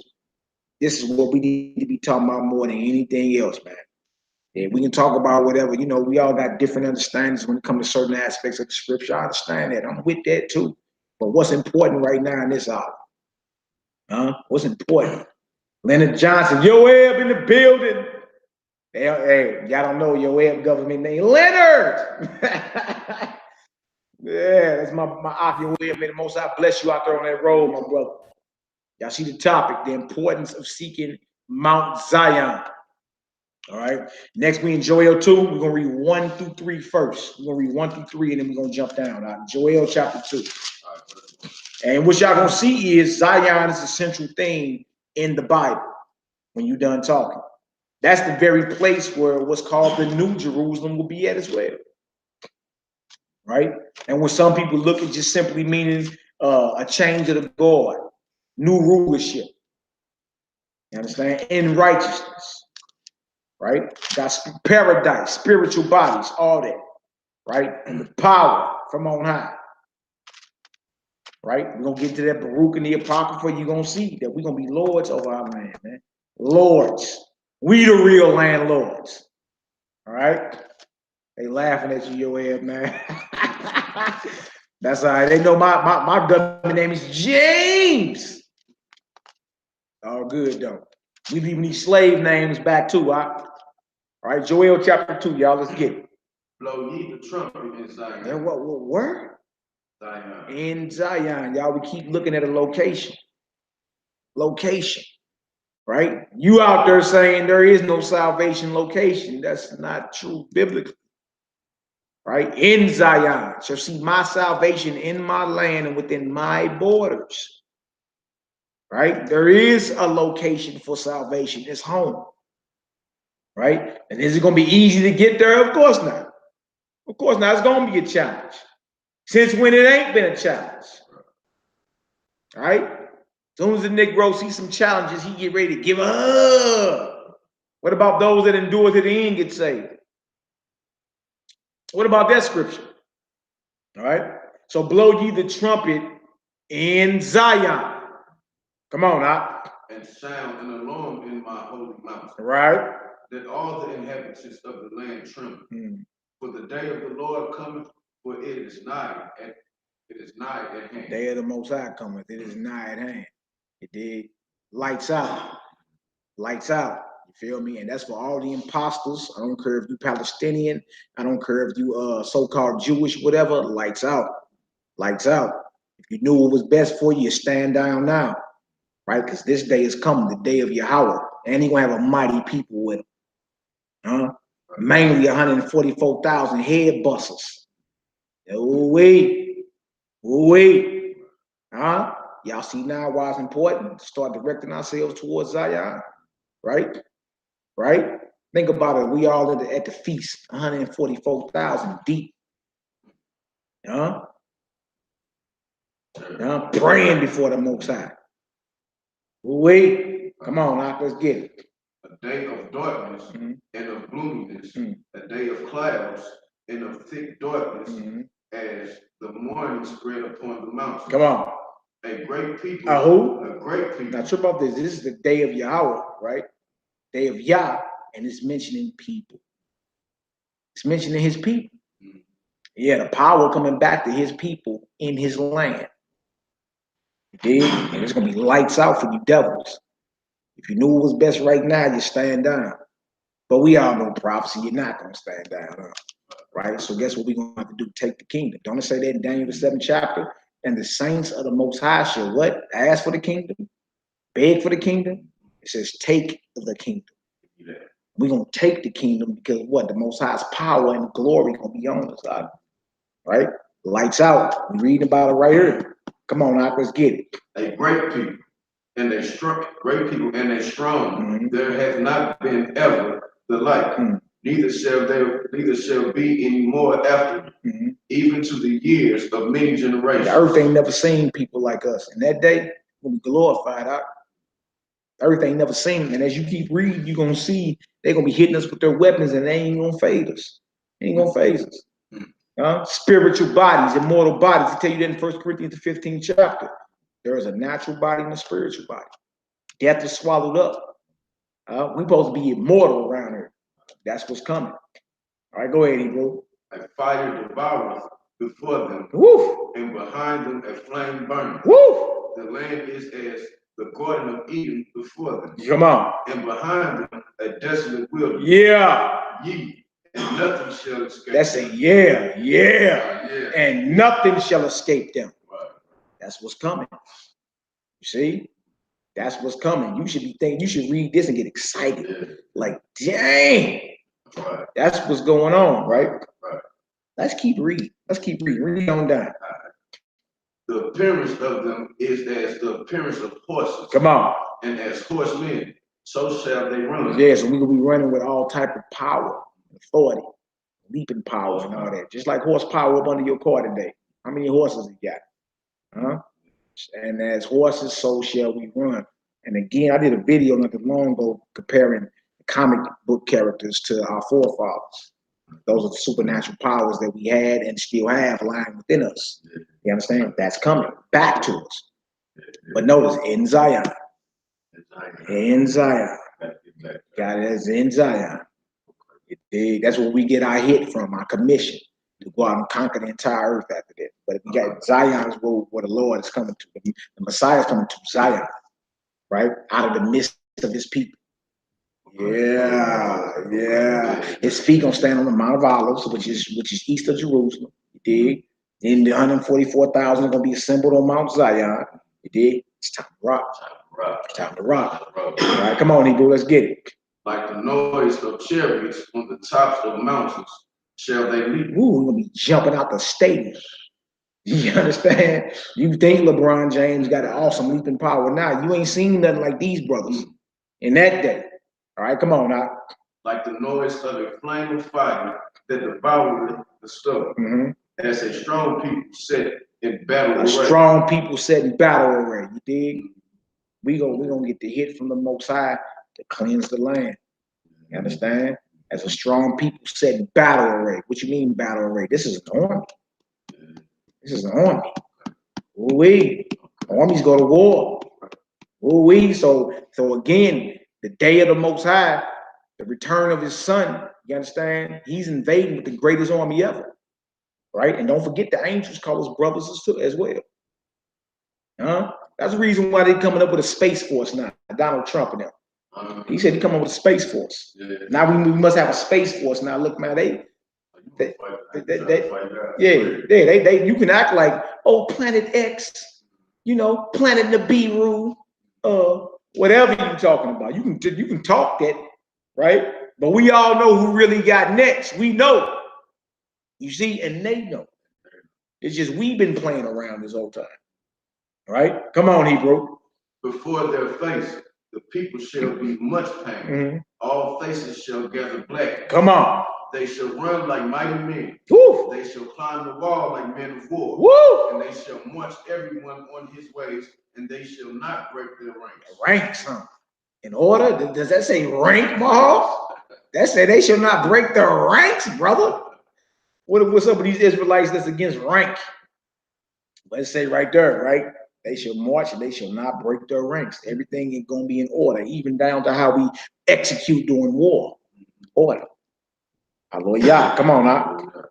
Neither shall one thrust another. They shall walk everyone in his path. And when they fall upon the sword, they shall not be wounded. They shall not be wounded. You dig? So you can't hurt us. And that lets you know right there that we're immortal at this point.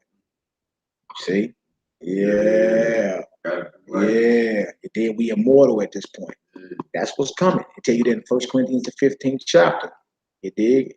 In a moment, in the twinkling of an eye, at the last trump. It started off blowing your trumpet. The dead shall rise first, and we shall be changed. For this mortal must put on immortality. This corruptible must put on incorruption. See, and that's how we're gonna be falling on their swords and not even being wounded. This is what they fear. This is what COINTELPRO was all about. To stop the rise of the Black Messiah.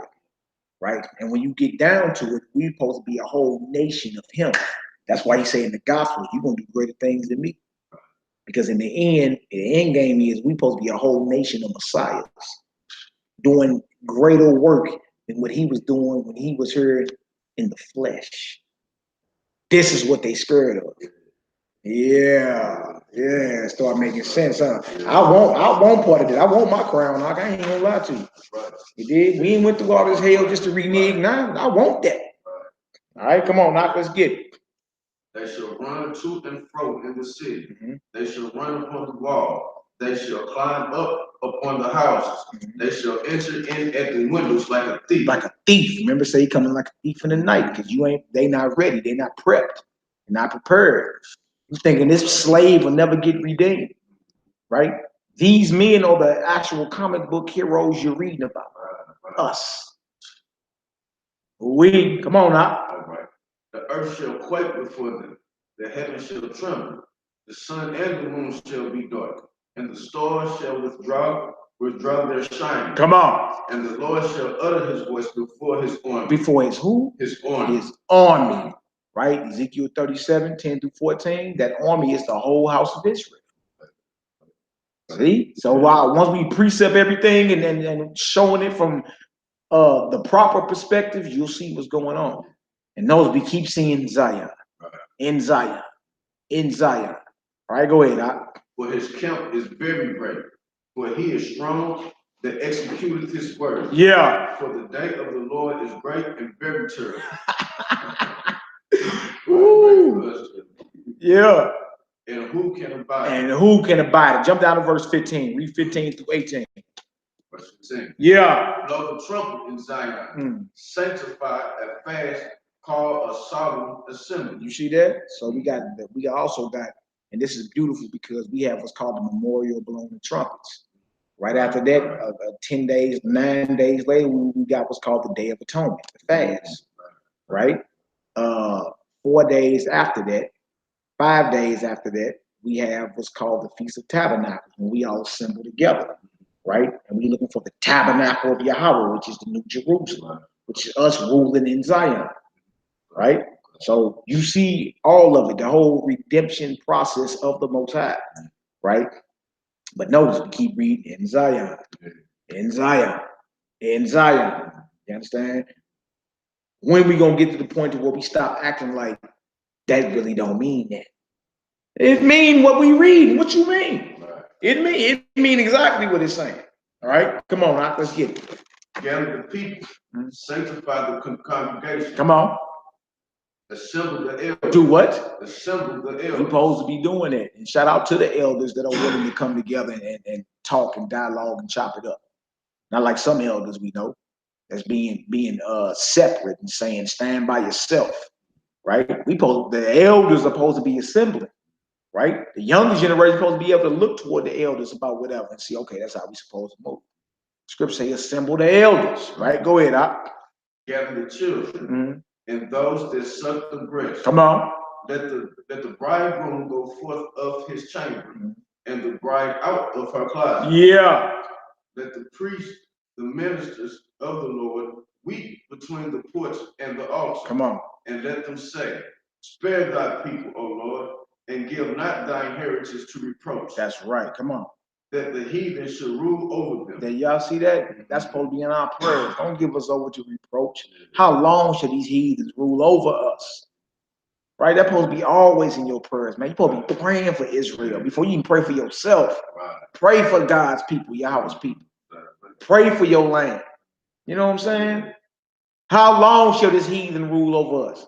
Not you. You got your taxes back and you want to pray for a car or a house.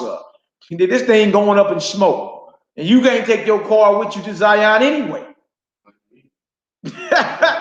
Come on, Hebrew.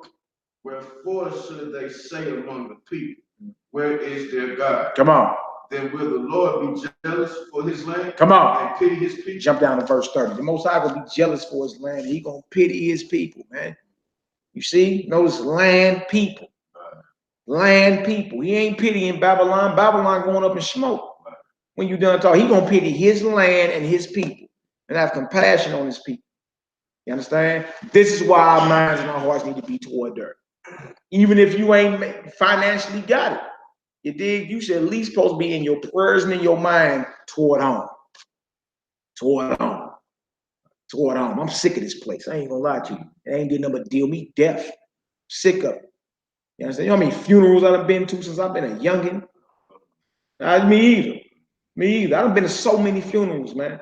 I remember when I was young, I had my whole wall in my bedroom lit up with obituaries. My mama came in there one day and was like, boy, take all this down. You know what I'm saying? My whole wall, I'm talking about from top to bottom. You did? From 1993 to like, I want to say 2015, man, every year I knew somebody that was getting murdered. You know what I'm saying? You did? I remember one year within 6 months, I had 3 cousins that was murdered.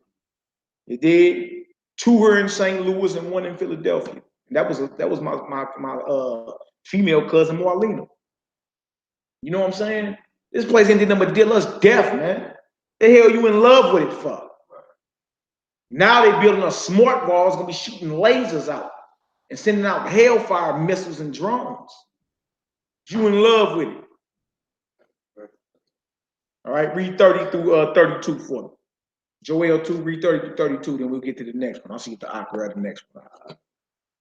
All right, verse 30. Yeah. And I will show wonders in the heavens and in the earth, blood and fire and pillars of smoke. The sun shall be turned into darkness and the moon into blood. Yeah. Before the great and the terrible day of the Lord comes. Before. You feel me? A lot of people like go there and say that's when. No, it says before the day of Yahweh comes. Before the return of his son. Yeah, before. Before the terrible day of the Most High. That's why you're starting to see this stuff happening now, which are signals for us. Right? Before the return, you're gonna start seeing all this stuff happen. Sun being darkened, moon turning to blood. You're seeing it now. Super moons, blood moons. Right? That's how we know where we at. All right, go ahead. And it shall come to pass that whosoever shall call on the name of the Lord shall be delivered. Come on. For in Mount Zion. For where? Mount Zion. Wow. Wow. Come on. And in Jerusalem. Yeah. Shall be deliverance. Shall be deliverance. That's what the salvation is at. Whosoever shall call upon the name of the Most High shall be saved. People stop right there. Right? Peter was talking about that in Acts the 2nd chapter, in Acts the 3rd chapter. It says whosoever, right? That says, but he was quoting Joel. For in Mount Zion and in Jerusalem shall be deliverance. Wow. Go ahead, As the Lord hath said, and in the remnant whom the Lord shall call. You talking about the remnant, you looking for the remnant, and it's about the remnant, well, the remnant will be in Jerusalem. That's where the deliverance is going down there. Right? We need to raise international attention to Zion.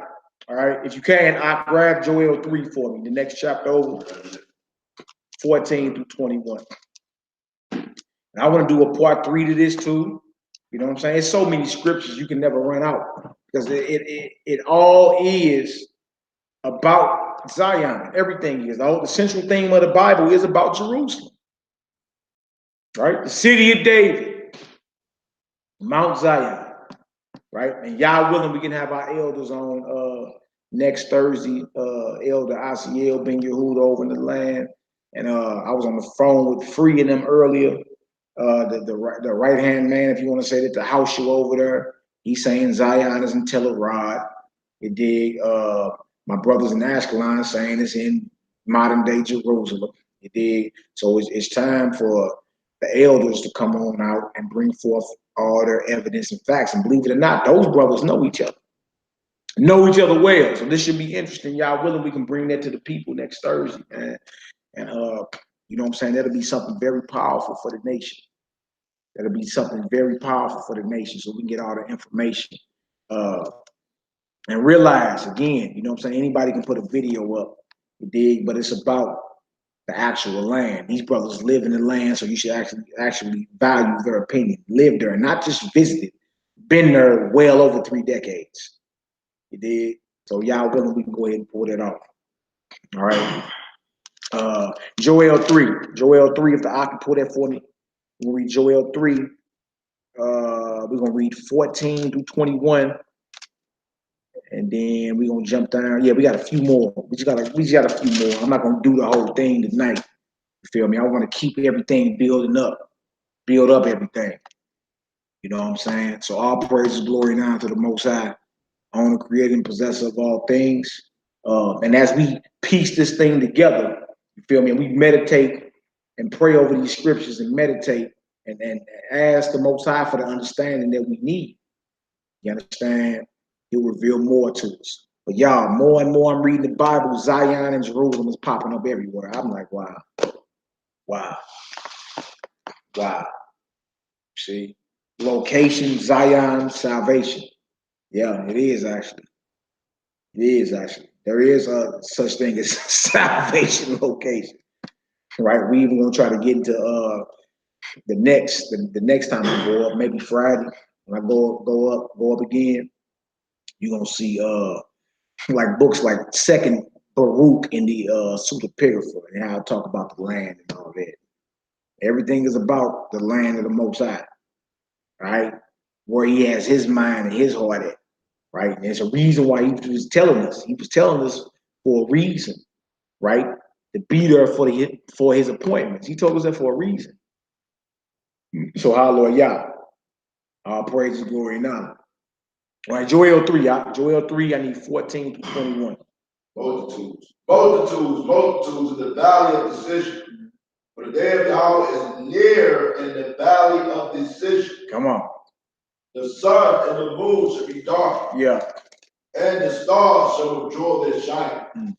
Yahweh also shall roar out of Zion. Hold on. Most High shall roar where? And Yahweh also shall roar out of Zion. Out of Zion. Why we keep reading about Zion if it ain't important? If it really don't mean nothing. Or it's like, all right, you ain't got to trip off that. Since when? Because the Most High gonna roar out of Zion. And how do you do that but through the mouth of his people? How do you roar but through the mouth of those he sent to speak? Like an Ezekiel and a Jeremiah and Isaiah, right? Or even in these last days, are you? How? It's through his people. That's why the scripture tells you, lift up your voice like a trumpet. You understand? Spare not. Spare not. Spare not. All right? Come on, now, let's get it. The sun and the moon shall be darkened, and the stars shall withdraw their shining. And I will also shall roar out of Zion and utter the voice from Jerusalem. And the heavens and the earth shall shake. Whew. But Yahweh will be the hope of his people. Yeah. And the strength of the children of Israel. I always keep saying his people, my people, right? Which are pronouns that imply possession. His people, right? Zion must be redeemed and set back as a power force to be reckoned in this earth. Zion, Israel, right? We are a people and we are a place. We are people that belong in that place, that location. All right? Come on, now.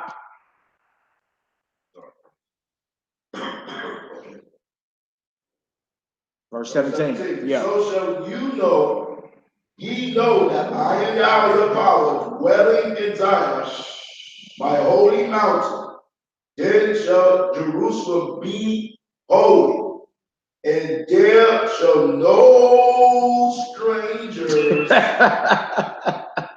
pass through her anymore. See, the end game. So your strangers, your Jewish nation, your Jewish state of Israel. You got the Palestinian dog catchers over there. No strangers to pass through her anymore. No Canaanites, none of that. Right? Because we are going to be the lords or the masters of that land right there. You see? But notice again, roar out of Zion, utter his voice from Jerusalem. And it says, It says, so shall ye know that I am Yahweh your power, dwelling in Zion, my holy mountain. Do y'all see this? Do y'all see this? Right? Zion, my people, my holy mountain. You are people, Zion, that belong in Zion.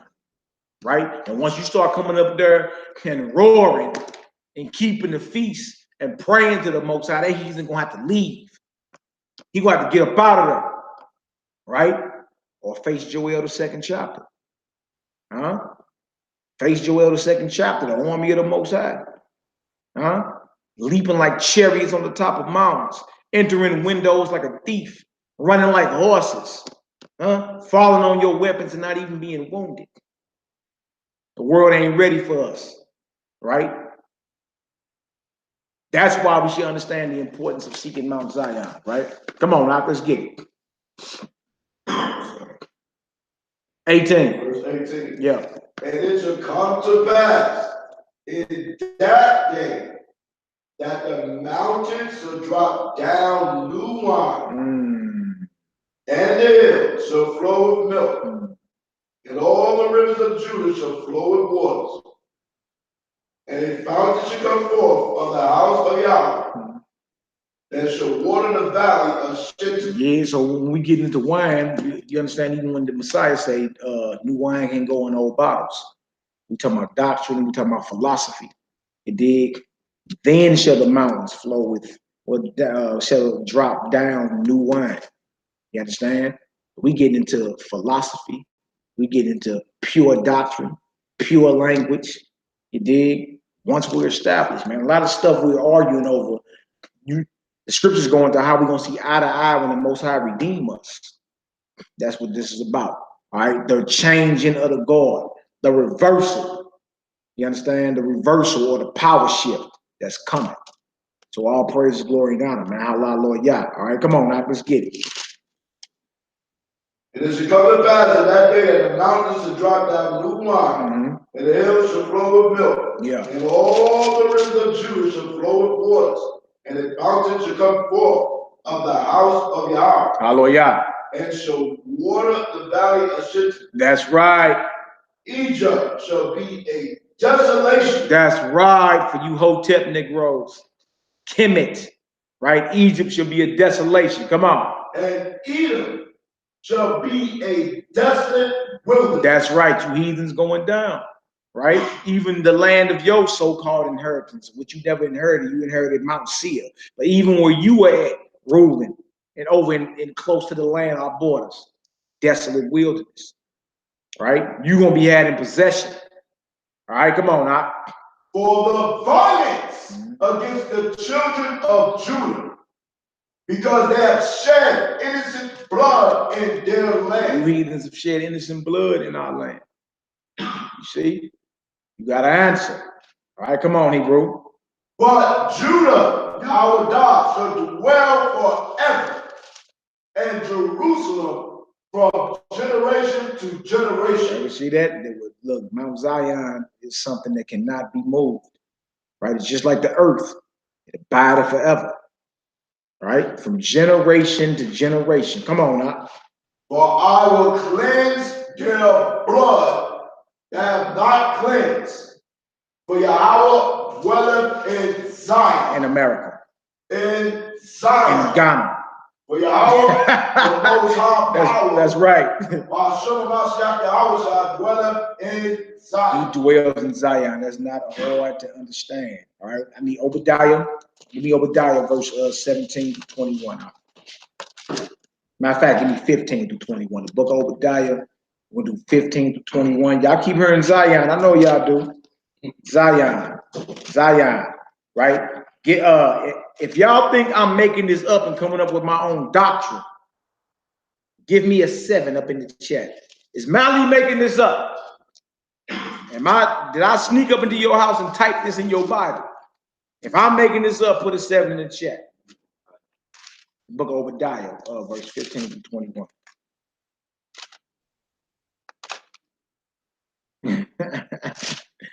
All right, so we're going to get to Obadiah next. All right. Obadiah is a good one as well. Hey, salute to you sisters on here helping out the sister Teresa. That's what I'm talking about, man. That's what I'm talking about. Yeah, we supposed to be there for our brothers and sisters. We supposed to pray over our brothers and sisters. This is what we supposed to be doing. All right. Again, if y'all think I'm making this up, go ahead and put whatever you put up in there. You know what I'm saying? I'm making it up. Poppy, you ain't right. I see how slick you been. All right, the book of Obadiah, y'all. The book of Obadiah. Chapter, there's only one chapter, verse 15 through 21. For the day of Yahweh is near upon all the heathens. That's all heathens. All of them. Right? All the heathens. Come on, Hebrew. As thou hast done. Yeah. It shall be done unto thee. Come on. Thy reward shall return upon thy own head. And then we go into the day of the Lord. We see the day of the Lord also include his army, his people, running like horses, leaping like cherries on the top of mountains, entering the window like a thief. He did. Going to war, getting hit with weapons and not being wounded. Right? That's bad business for a heathen, especially if you've been the ones treading down his land. If they have gay parades in Israel, that's the biggest gay parade. It's in Tel Aviv. You know what I'm saying? The biggest one in the world is in Tel Aviv, man. Ain't that crazy? Now, the Most High is going to smoke them heathens. You understand? But we got a job to do because we his battle axe. That's why it's important for us to bring awareness, international awareness to Zion, man. Get on up there and start praying before your Most High and roar in his word. You understand? Roar in his word. Heathens going to have to get down. These heathens ain't tough, man. You understand? These heathens are not tough. They're not athletic and they're not tough at all. Yeah. Yeah. All right, come on, Hebrew. Let's get it. All right, verse 16. As yet, drunk upon my holy mountain, so shall all the heathens drink continually. Yea, they shall drink, and they shall swallow down, and they shall be as though they have not been. We started off in Isaiah 49. Remember, he said he's going to make them drink their own blood. They're going to be drunken with their own blood. Now, the Most High's holy mountain right now is inhabited by heathens, or at least it's controlled by heathens. We got people in the land, but it's controlled and ruled by imposters, right? Right? Your best bet is to stand down now, because guess what? You have to drink. You're gonna be drunk with your own blood if you continue to hold Zion captive. You dig? That's the land and the people of the Most High. If Zion, the people, don't return back to Zion, the place, you heathens are going up in smoke. You dig? That's the truth. People want to play around and try to say they really don't mean that. What does it mean? And he's saying you're gonna be as though you had not been, saith the Most High. We, brother, you sound radical. You sound nationalistic. I am. You understand? I'm not diplomatic. You understand? I'm not liberal. Yeah, you can call me radical all you want. That's cool. I'd rather be called that than a chump sucker. Somebody that don't stand on nothing. You understand? It's the truth, right? And we're going to speak the truth even if people don't like it. All right, next verse. What did it say? 18. Okay. But upon Mount Zion shall be deliverance. There it go again, man. We're going to keep reading this. On Mount Zion shall be deliverance, salvation, and escape. Mount Zion. Mount Zion. Hard pill to swallow, man. I know, especially if you've been told something different. Hard pill to swallow. All right, go ahead, But upon Mount Zion shall be deliverance. Yeah. And there shall be holiness. And the house of Jacob shall possess their possession. You see, we're going to possess the heathen and all their possessions. Because in the end, it belonged to us anyway. We are their lords. We are their masters. Yeah, man. It's a dangerous thing. You did. pretending as if you us, and you understand, and try down Mount Zion, the land of the Most High, the city of David. That's dangerous. With y'all, look, stand down now. You may have some mercy, but if not, hey, you're gonna be smoked about that land, right? By 144,000 soldiers of the Most High, and we on our way to pray for the Most High in our land. All right, come on, now let's get it. Verse 18. Yeah. And the house of Jacob shall be a fire. That's right. Come on. And the house of Joseph a flame. That's right. And the house of Esau for stuff. Yeah, you're fuel for the fire. We the fire and you fuel for it. Yeah, you the stubble. You gonna get burnt up. If you never fed a fire before with firewood and all that, you know what he's talking about. We the fire, you understand? You're gonna be getting burnt in the fire. Huh? Come on, huh? And they shall kindle in them and devour them. That's right. Woo, bad news for you, Mike. Go ahead, huh? And there shall not be any remaining of the house of Esau. Yeah. For Yahweh right. Hath spoken it. Take it up with the Most High. You dig? Take it up with the Most High. You dig? Mount Zion is going to be all for 12 tribes of Israel. There'll be none remaining. Y'all got to get up out of there. There should be not any remaining of the house of Esau, for Yahweh has spoken. You dig? Mountains also represent governments, rulership in the scriptures. That is beautiful, man. That man, when I read that with some understanding, boy, I caught chills. I'm like, oh, that's why ain't nobody claiming Esau. Nobody claims him. That's a hot potato. He played hot potato back in the day. That's a hot potato. I ain't him. That's him. I ain't him. Yeah. God. Yeah, it says he re-roared, ain't it? Allah, Lord, Yah. Come on, Hebrew. Read on down to 21, my brother. And the verse 19. Yeah. And they of the south shall possess the mount of Esau. Yeah. Sister Shema Kaya Kayla, her king, her Lord is Brother Mahard is reading right now. Yeah, that's his real. Right here. She on the chat like my Lord is roaring. Yo, real. Shema Kaya Kayla. Yeah. Allah, Lord, Yah. She's on the chat right now. She been on her shouting you out. Oh yeah. Shalom. All right, come on now. Verse 19. Yeah. And they of the south shall possess the mount of Esau. We're gonna possess the mount, the government of Esau. You understand? We're gonna possess that. Go ahead, Doc. And they of the plain, and they of the plain, the Philistines. Yeah. And they shall possess the fields of Ephraim. Come on. And the fields of Samaria. Come on.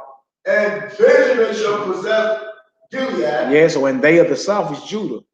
We down south, right? Shall possess the mount of Esau, and they of the plain, the Philistines, and they shall possess the fields of Ephraim and the fields of Samaria, and Benjamin shall possess Gilead. It's letting you know the possessions we gonna have in our land, right? Even their land that borders our land, we gonna own and control all that.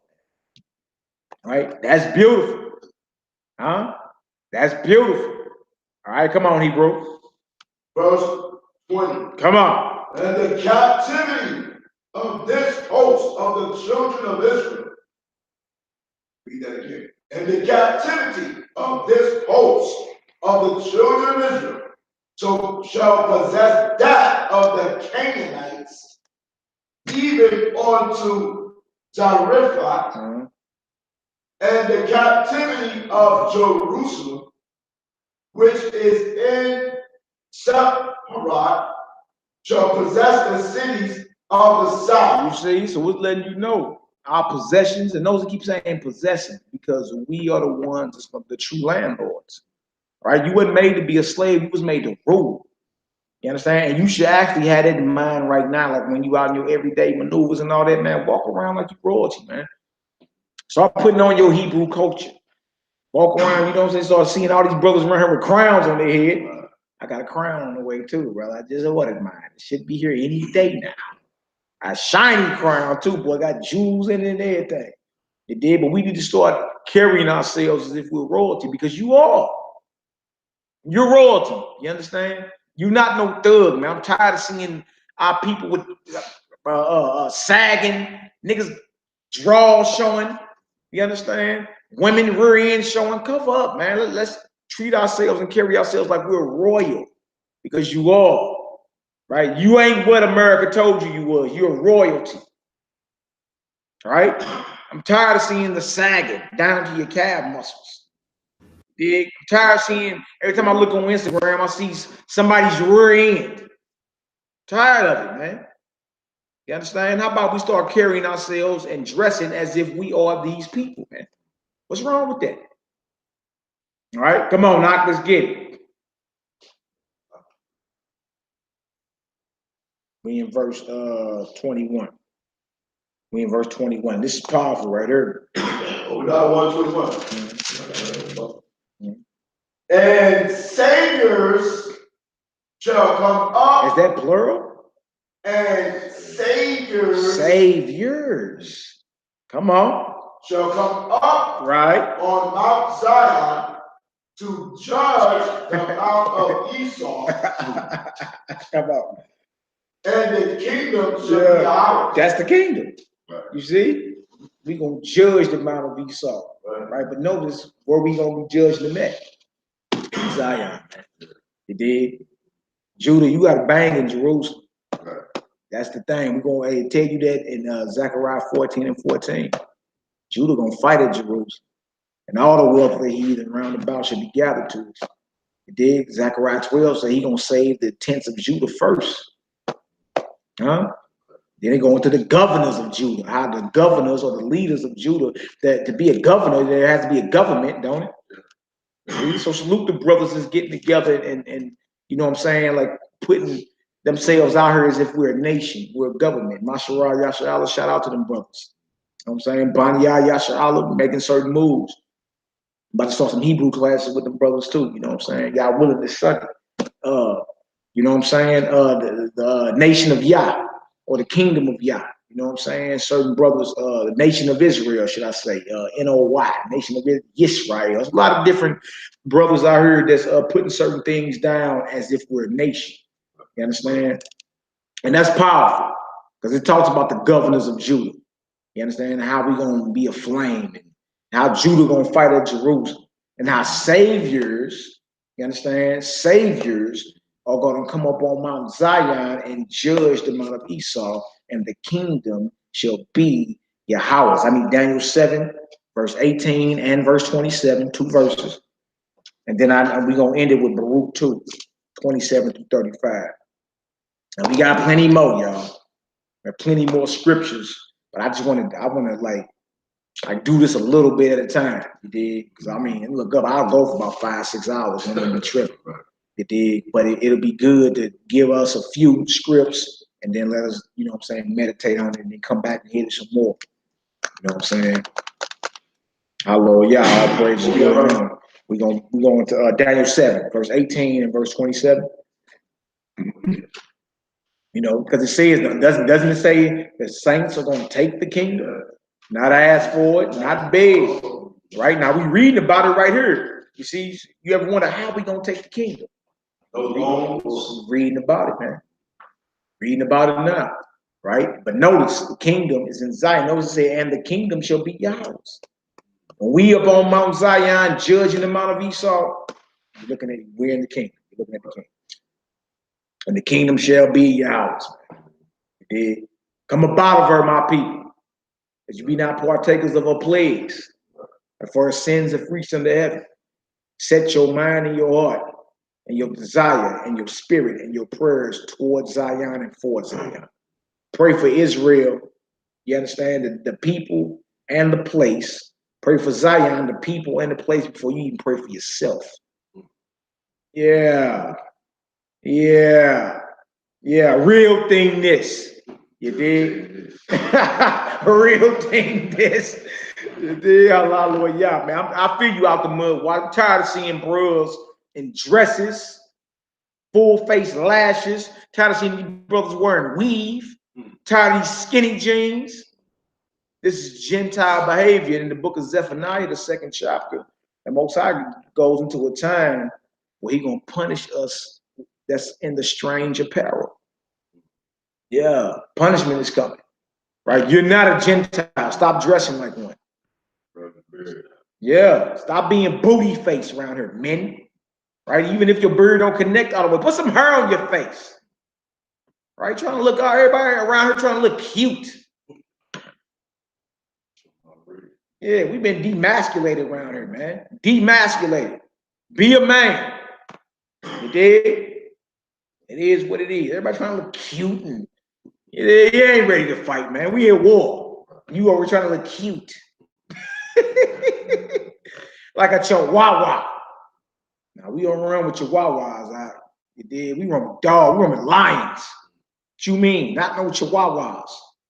Not a Shih Tzu. You know the little dogs, little babies, not the babies, but the women get cost about $400. The little Shih Tzu dogs. They take them everywhere. Little Shih Tzus. No, we not Shih Tzus. Now we lions. You dig? And trip off this. That's what's coming back to Zion. And we're going to judge the Mount of Esau. And the kingdom is going to be your house. Let me get that Daniel out. Daniel 7:26. Read 18 first and then read verse 18. Yeah. Hallelujah. But the saints of the Most High shall take the kingdom. The saints of the Most High are going to take the kingdom. Do y'all see that? The Most High said Babylon is a destroying mountain. Right? You got faith, you can move a mountain into an ocean. Babylon can't hold us. Right? We're going to judge the Mount of Esau. We're going to climb the walls like men of war. We're going to run like horses. Right? We're going to leap like chariots on top of mountains. Huh? We're going to march and not break our rank. Right? We're going to fall on swords and not be wounded. What you mean how we going to take? We're going to take it because the power of the Almighty Yahweh is going to be manifested. He's going to be glorified in the midst of us. That's how. It ain't even too hard once you start lining up everything. You say, oh, that's how we're going to take the kingdom. Okay. But we got to be in Zion. All right, go ahead. But the saints of the Most High shall take the kingdom and possess the kingdom forever, even forever and ever. We're going to take it and we're going to possess it. Not ask, not beg, take. Right? And truth be told, this is what our sisters waiting on too. Right? You ain't gonna have no problem with no she-brews in that day at all. You know, our little relationship problems and arguments, you ain't gonna have none of that in that day, boy. When she see all that power and glory, you know what I'm saying? She's gonna be willing to take orders and obey. Yeah. 7 take over 1. You dig? That day is coming, man. You feel me? And we leading up to that day. It's leading up to it. It's coming. You feel me? So you brothers hold on, man. You sisters hold on too. All right? Come on, Hebrew, let's get it. Yeah, jump down to 26, 27 up in there. But the judgment shall sit, and they shall take away his dominion to consume and to destroy it unto the end. That's right. That's right. Right? Straight up. You're going down. Let's get it. And the kingdom and dominion and the greatness of the kingdom under the whole heaven. Under what half the heaven? Under the whole heaven. You're talking about the kingdom and the greatness under the whole heaven. Come on now. Shall be given to the people of the saints of the Most High. Yeah, that's Mount Zion. That's Jerusalem. That's the kingdom, right? It's going to be given to the Most High's people. We prophecy, right? And remember, the Messiah said he ain't come to destroy the law of the prophets, but to fulfill. This ain't been fulfilled yet, right? Yahweh Shah Messiah don't go against prophecy, right? So for y'all that's home in the New Testament, that's hearing this, you heathens that's hearing this, Right. and y'all trying to comb the New Testament and say, well, it don't say that in the New Testament. Actually, it does. Revelation, the 2nd chapter, 26 through 28, right? Those that endure to the end shall have power over the nations. Right. And we shall rule them with a rod of iron. Yeah? And there's what it's saying, shall they be broken to shivers as a vessel, even as I received of my Father, man. The power and authority Yahweh shall he gonna give to his people, the leaders and rulers of his people. You understand? We're gonna run a tight ship. It's gonna be a tight ship. All right? Come on, Hebrew. Whose kingdom is an everlasting kingdom. That means never ending, in accordance to the prophecy in Isaiah 9. Go ahead, Doc.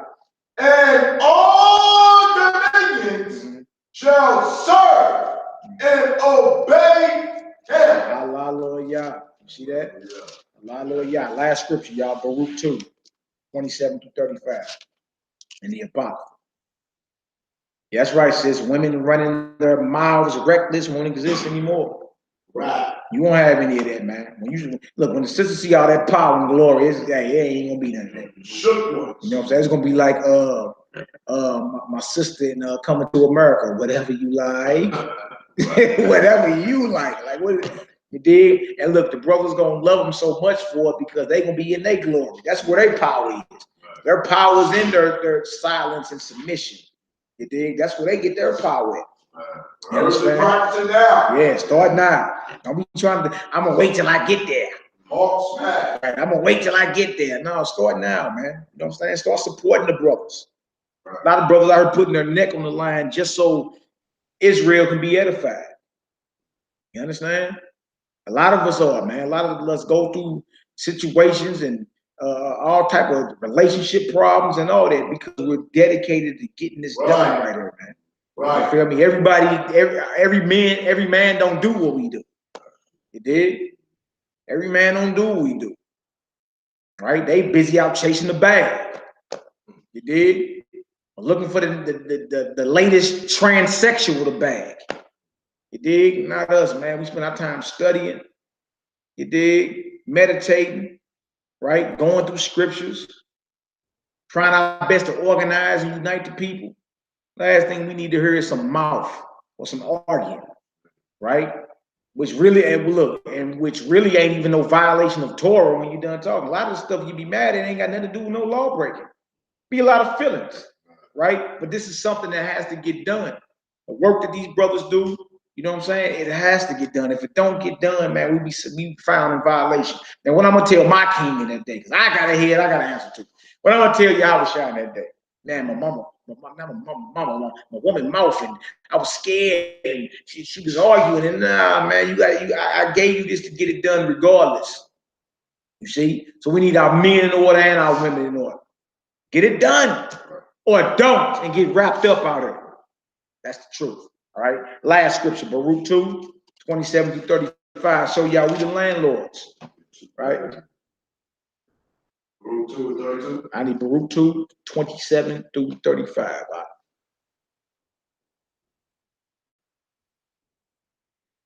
That's right, Yahweh Nisi. Yahweh Nisi, Yahweh my banner. You dig? But look, y'all realize this, man. We've been going through 400 years of untreated psychological trauma. Right? And what we're doing as men of the Most High and women of the Most High, striving our best to get back to what we know, to what we're reading. You understand? Real talk. So it's going to be a battle. It's going to be that. You understand? But I'm going to tell you like this. Strive with every fiber of your being to stay in order. Men and women. Men, be men. Be men. You're a man. He made you a man for a reason. You dig? Women be women, be feminine. He made you that for a reason. That would turn a man on. Love it. You dig? Been out on the street warring all day and, you know, come home and everything's smelling good and in order and clean and, you know what I'm saying? Food already ready and, you dig? Bottle of my favorite wine or strong drink right there. You dig? Man, he'll be in his mind all day while he warring. He'll be like, you know what? Yeah, I can't wait to get back to the spot. You know what I'm saying?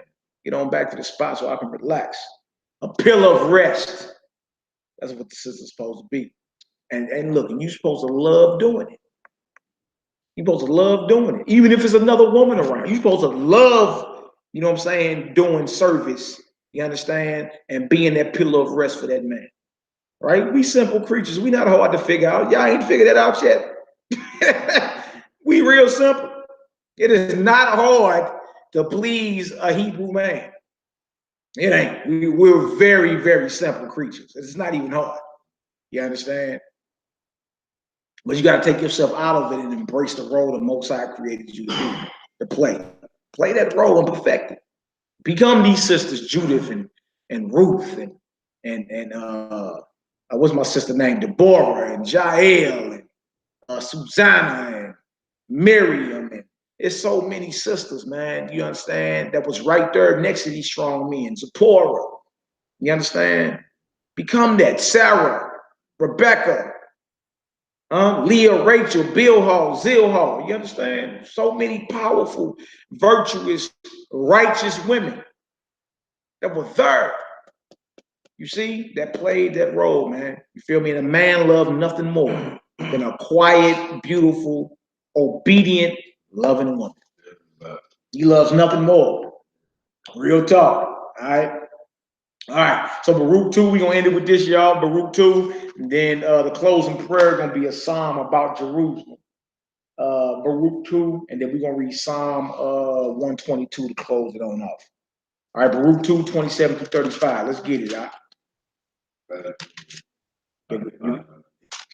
O Lord, our God, thou hast dwelt with us after all thy goodness, and according to all that great mercy of thine, as thou spakest by thy servant Moses in the day when thou didst command him to write thy law before the children of Israel, saying, if ye will not hear my voice, surely this very great multitude shall be turned into a small number among the nations. No, if we're not obedient, we'll become the minority among the nations. We'll be divided and we'll be scattered.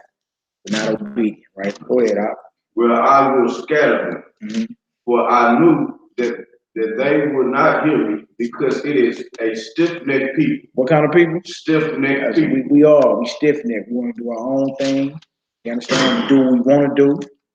We dig when we want to do it, and can't nobody tell us nothing. As if that ain't got us somewhere in Babylon. That ain't got us nowhere. Right. Surely the Negro has a solution for our problems outside the Bible. What solution? I ain't seen it either. You dig? I ain't been living that long, but you know, come on now. I ain't seen none of it. Right. All right, go ahead. But in the land of the captivities, they shall remember themselves. See, in the land where we are captive, in Babylon, right? And everywhere else we are at, we're gonna start remembering who we are. We're gonna remember our power. You understand? Come on, Hebrew. And shall know that I am the Lord their God, for I will give them an heart and ears to hear, and they shall praise me in the land of their captivity, and think upon my name. And think upon Yahweh's name. Understand? Think upon his authority. Think upon his character, right? And even think upon his name. Like, what do I call the God of Abraham? Okay, I ain't start getting into the Hebrew, Yahweh. Okay, that's what's up. Hallelujah, right? All right, go ahead, Hebrew.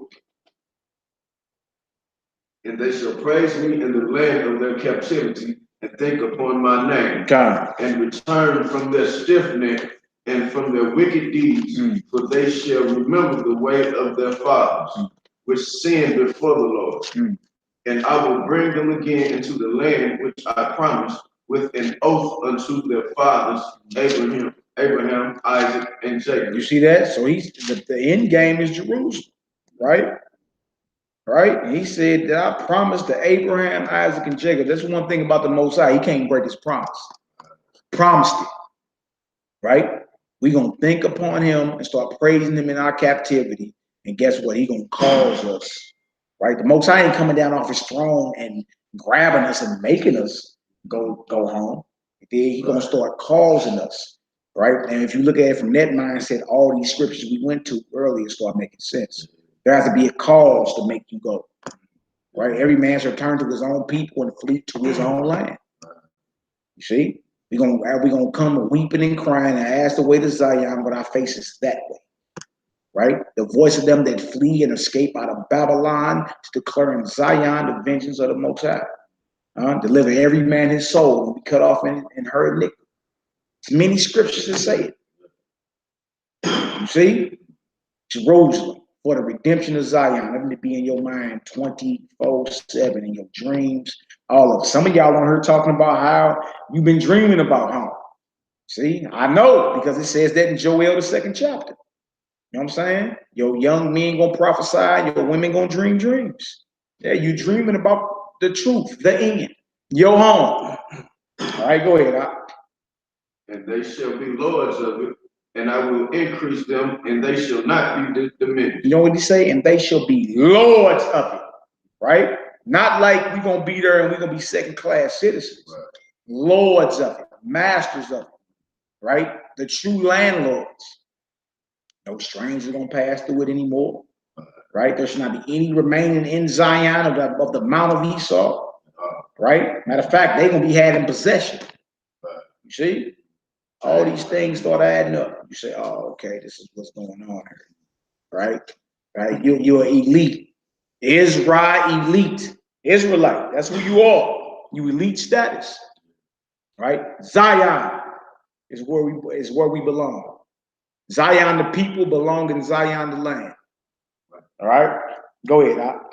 And I will make an everlasting covenant with them to be their God, and they shall be my people. And I will no more drive my people of Israel out of the land that I have given them. Hallelujah. That's powerful, man. Y'all see that? Y'all see that? Hallelujah. I'm going to no longer drive my people Israel out of their land. So when we get our land this time, guess what? We'll never lose it again. Because we know better. We know better. All right, go ahead. All right. Was that there? No, that's it for that. All right, we're going to close this out. We're going to close this out with a psalm. We're going to read Psalm, the 126th chapter. And this is about, guess what? This is about when the Most High reversed the captivity of Zion. See, I got a whole bunch of Psalm, man. It's all throughout the Psalm. It's all throughout the Psalm. So y'all, we're going to end it right there. If y'all can, go ahead and face Jerusalem. You understand? Sisters, cover your head when praying and prophesying. Brothers, uncover your head when praying and prophesying. We're going to face Jerusalem.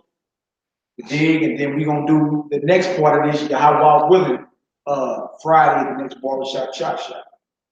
Wherever we at, right? Psalm 126, the Most High's commission, an ascending psalm. Yahweh turned again the captivity of Zion. We were like them that dream. Hallelujah. When Yahweh turned again the captivity of Zion, we were like them that dream. Hallelujah. Then was our mouth filled with laughter, and our tongue with singing. Hallelujah. Then said they among the heathen, Yahweh have done great things for them. That's right. Yahweh have done great things for us. That's right. Whereof we are glad. Turn again our captivity, O Yahweh. Hallelujah. As the streams in the south. They that sow in tares shall reap in joy. Hallelujah. He that goeth forth and weepeth, bearing precious seed, shall doubtless come again with rejoicing, bringing his sheaves with him. Hallelujah. Selah. Hallelujah. Hallelujah. And in Psalm 126, all praises, glory, and honor to the Most High, the owner and creator and possessor of all things. Yeah, man, we eat off gold plates again too, man. You're royalty. You sisters are royalty. Y'all carry yourselves like it, man. And how about we start treating each other like we're royalty, even amongst each other in our own relationships in our houses, man. Treat your woman like she's a queen. Queens, treat your man like he a king. You dig? Because you know, whether you see it right now or not, you know the glory and honor that's coming to him. You understand? It ain't no ducking it. A man should be a hiding place in that day. Isaiah 32. From all the hell that's going to break loose. That's Isaiah 32, 1 through 9. And the scripture say, rise up, you careless daughters, that are at ease. Guess what's gonna fail? The vintage gonna fail. You ain't gonna be able to always go to the grocery store and spend your EBT card. A man is gonna be a high place in that day. All the hell that's gonna break loose. Because the Most High gonna be magnified. You understand? And you're gonna see powerful, righteous, Hebrew, Israelite, immortal men likened unto angels ruling this earth. From Zion, where you belong. All right. So if y'all got any understanding, go ahead and throw a 7 up in the chat. My sister Talia with that Delaware life, like my sister. I'm trying to get back out there. We got some more teaching to do, my sister. Let's get it. Shalom to you, your son Jay, Yashin, Imam Patel. Hallelujah, hallelujah. All praises, glory, and I'm glad y'all got understanding. I'm about to fall back, do some praying and meditating. Pray for your brothers and sisters as we continue to pray for y'all. Matter of fact, I need to post up in this chat too the Passover link too. Y'all want to come keep Passover with the brothers and sisters down here in St. Louis. Let me go ahead and put that up real quick too. 34 family. That's it. 34 family and 24 an individual. Yeah, so you better off, coming with your family, spending $30, you know what I'm saying? And we gonna enjoy it, we gonna feast. You understand? You can also give donations too. You want to give some extra donations because you feel, man, that's all y'all charging? I know brothers charge $1,200. $1,200 a family to keep Pesach, a Pesach. You feel me? So if that's what you feel, then you can always donate as well. You know what I'm saying? We just want to go ahead and throw a feast that you all can enjoy. You dig? We're gonna praise the Most High. All right, and we're gonna raise awareness about Zion in these last days. We need to be talking about this more and more and more. You know what I'm saying? As the time draws near, right? You Zion, and you belong in Zion. Now, watch the snake oil, watch the Jedi mind tricks and all that, because somebody gonna have to try to make you believe that I just made all that up. Did I make any of that up? Then we keep seeing Zion, Mount Zion deliverance. We kept seeing that. We kept seeing Mount Zion deliverance, Mount Zion, Mount Zion, Mount Zion. That's right, sister. The hobo Passover is where it is. Hey, hobo, honor over brotherly oppression. HOBO. Honor over brotherly oppression. Feel me? And we didn't already branded that. So, we probably actually gonna have some shirts out in a minute, hoodies. You know what I'm saying? So it's all good, man. We take something negative and make it positive, make it righteous, and use it to edify people and glorify the Most High God. You understand? We your brothers, and we go through the same stuff. Every last one of y'all go through. We got the same problems every last one of y'all have. You understand? But when you're done talking, I don't care what we all go through. I love y'all. When you're done talking, I love my people, and I'm never gonna stop loving my people. All right, it is what it is.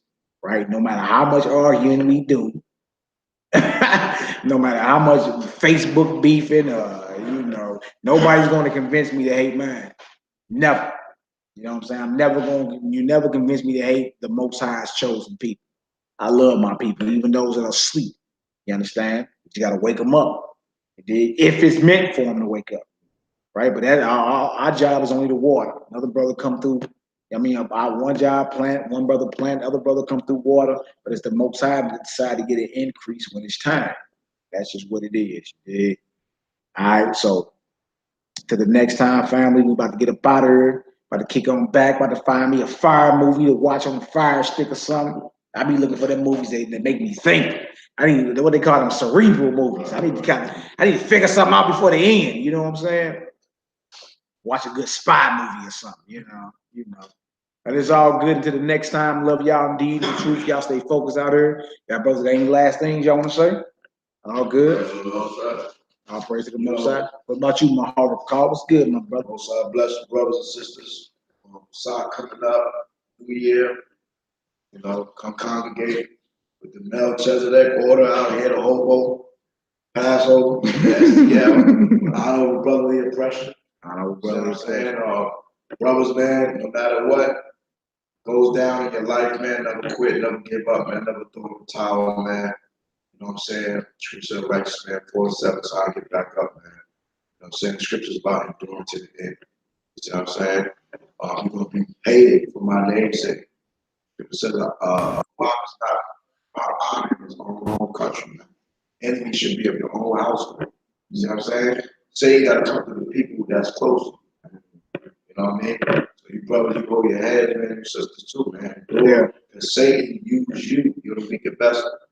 His job is to conquer the man. And how you can conquer the man? But through the woman. Scripture said the woman is the strongest besides the truth. You see what I'm saying? So if you brothers not standing on truth, you're going to succumb to the power of a woman if she's not in the power of the Mashiach Yahushua. Let me say this. Regardless of how you may feel about what's going down in your walk as a sister, we as brothers that's sincere is going through the same battle spiritually with our head. This is that we're fighting a whole different spirit and vibration than you, because you see us in the flesh. You see what I'm saying? We don't see Mashiach. We don't see Satan in the flesh, but Satan is warring with us all day continuously. You see what I'm saying? We got a brother that's standing for the truth. He's sincere. He's out there putting his life on the line. He's doing these lessons and classes. You see what I'm saying? He's trying to host and put together on the Most High feast days. You see what I'm saying? He's on the phone answering phone calls. You know what I'm saying? He's counseling. Yeah. You see what I'm saying? He's traveling to meet brothers and sisters. You see what I'm saying? He's doing all these different things. For what? For what? Is it some monetary gain for the most sincere brothers? They're not getting paid like that at all. At all. At all. Nope. You know what I'm saying? The scripture talk about you know, those that the people praise and big up are the false prophets. Yeah, Luke 6. You know what I'm saying? Luke 6. Yeah, Luke 6, right? 26. It says, "Woe to you when all men shall speak well of you, for so did their fathers of the false prophets." Yeah. You understand? So, you know, you may, you know, I mean, I'm just trying to say, man, sisters, stand firm with your man, because once you come up in this truth, your blood in, you blood out. Yeah. If you're not ready to be a wife, stay single. Because once you get with that Hebrew Israelite brother, you are stuck like Chuck. As we stuck, Ephesians 4:1. We stuck in the Mashiach Yahushua. Ain't no going back. You can go back, but you totally finished. Finish it out. It was worse for you not to even know the way of the Most High than to know it and then forsake Mashiach. So you're done. It's over for you. You're stuck. So if I'm stuck, woman's stuck, we all stuck. Yeah. So you might as well keep fighting and endure to the end. And have mercy upon each other. Because blessed and merciful, but they shall obtain mercy. You see what I'm saying? So don't get it twisted. Brothers love our, like Mally said, he loves his people because he out here doing the work. I love my people because we out here doing the work. Do we as men make mistakes? Of course. Of course. Scripture said there's not a just man on the earth that doeth good and sinneth not. You see what I'm saying? The greatest of our forefathers went off and are celebrated and recorded in the book of life. Yeah. You know what I'm saying? So don't let nobody fool you with smooth words. You see what I'm saying? You know what I mean? Just keep fighting. Brothers, keep fighting. Sisters, keep fighting. Allah, yeah. All right, y'all, till the next time. Yao.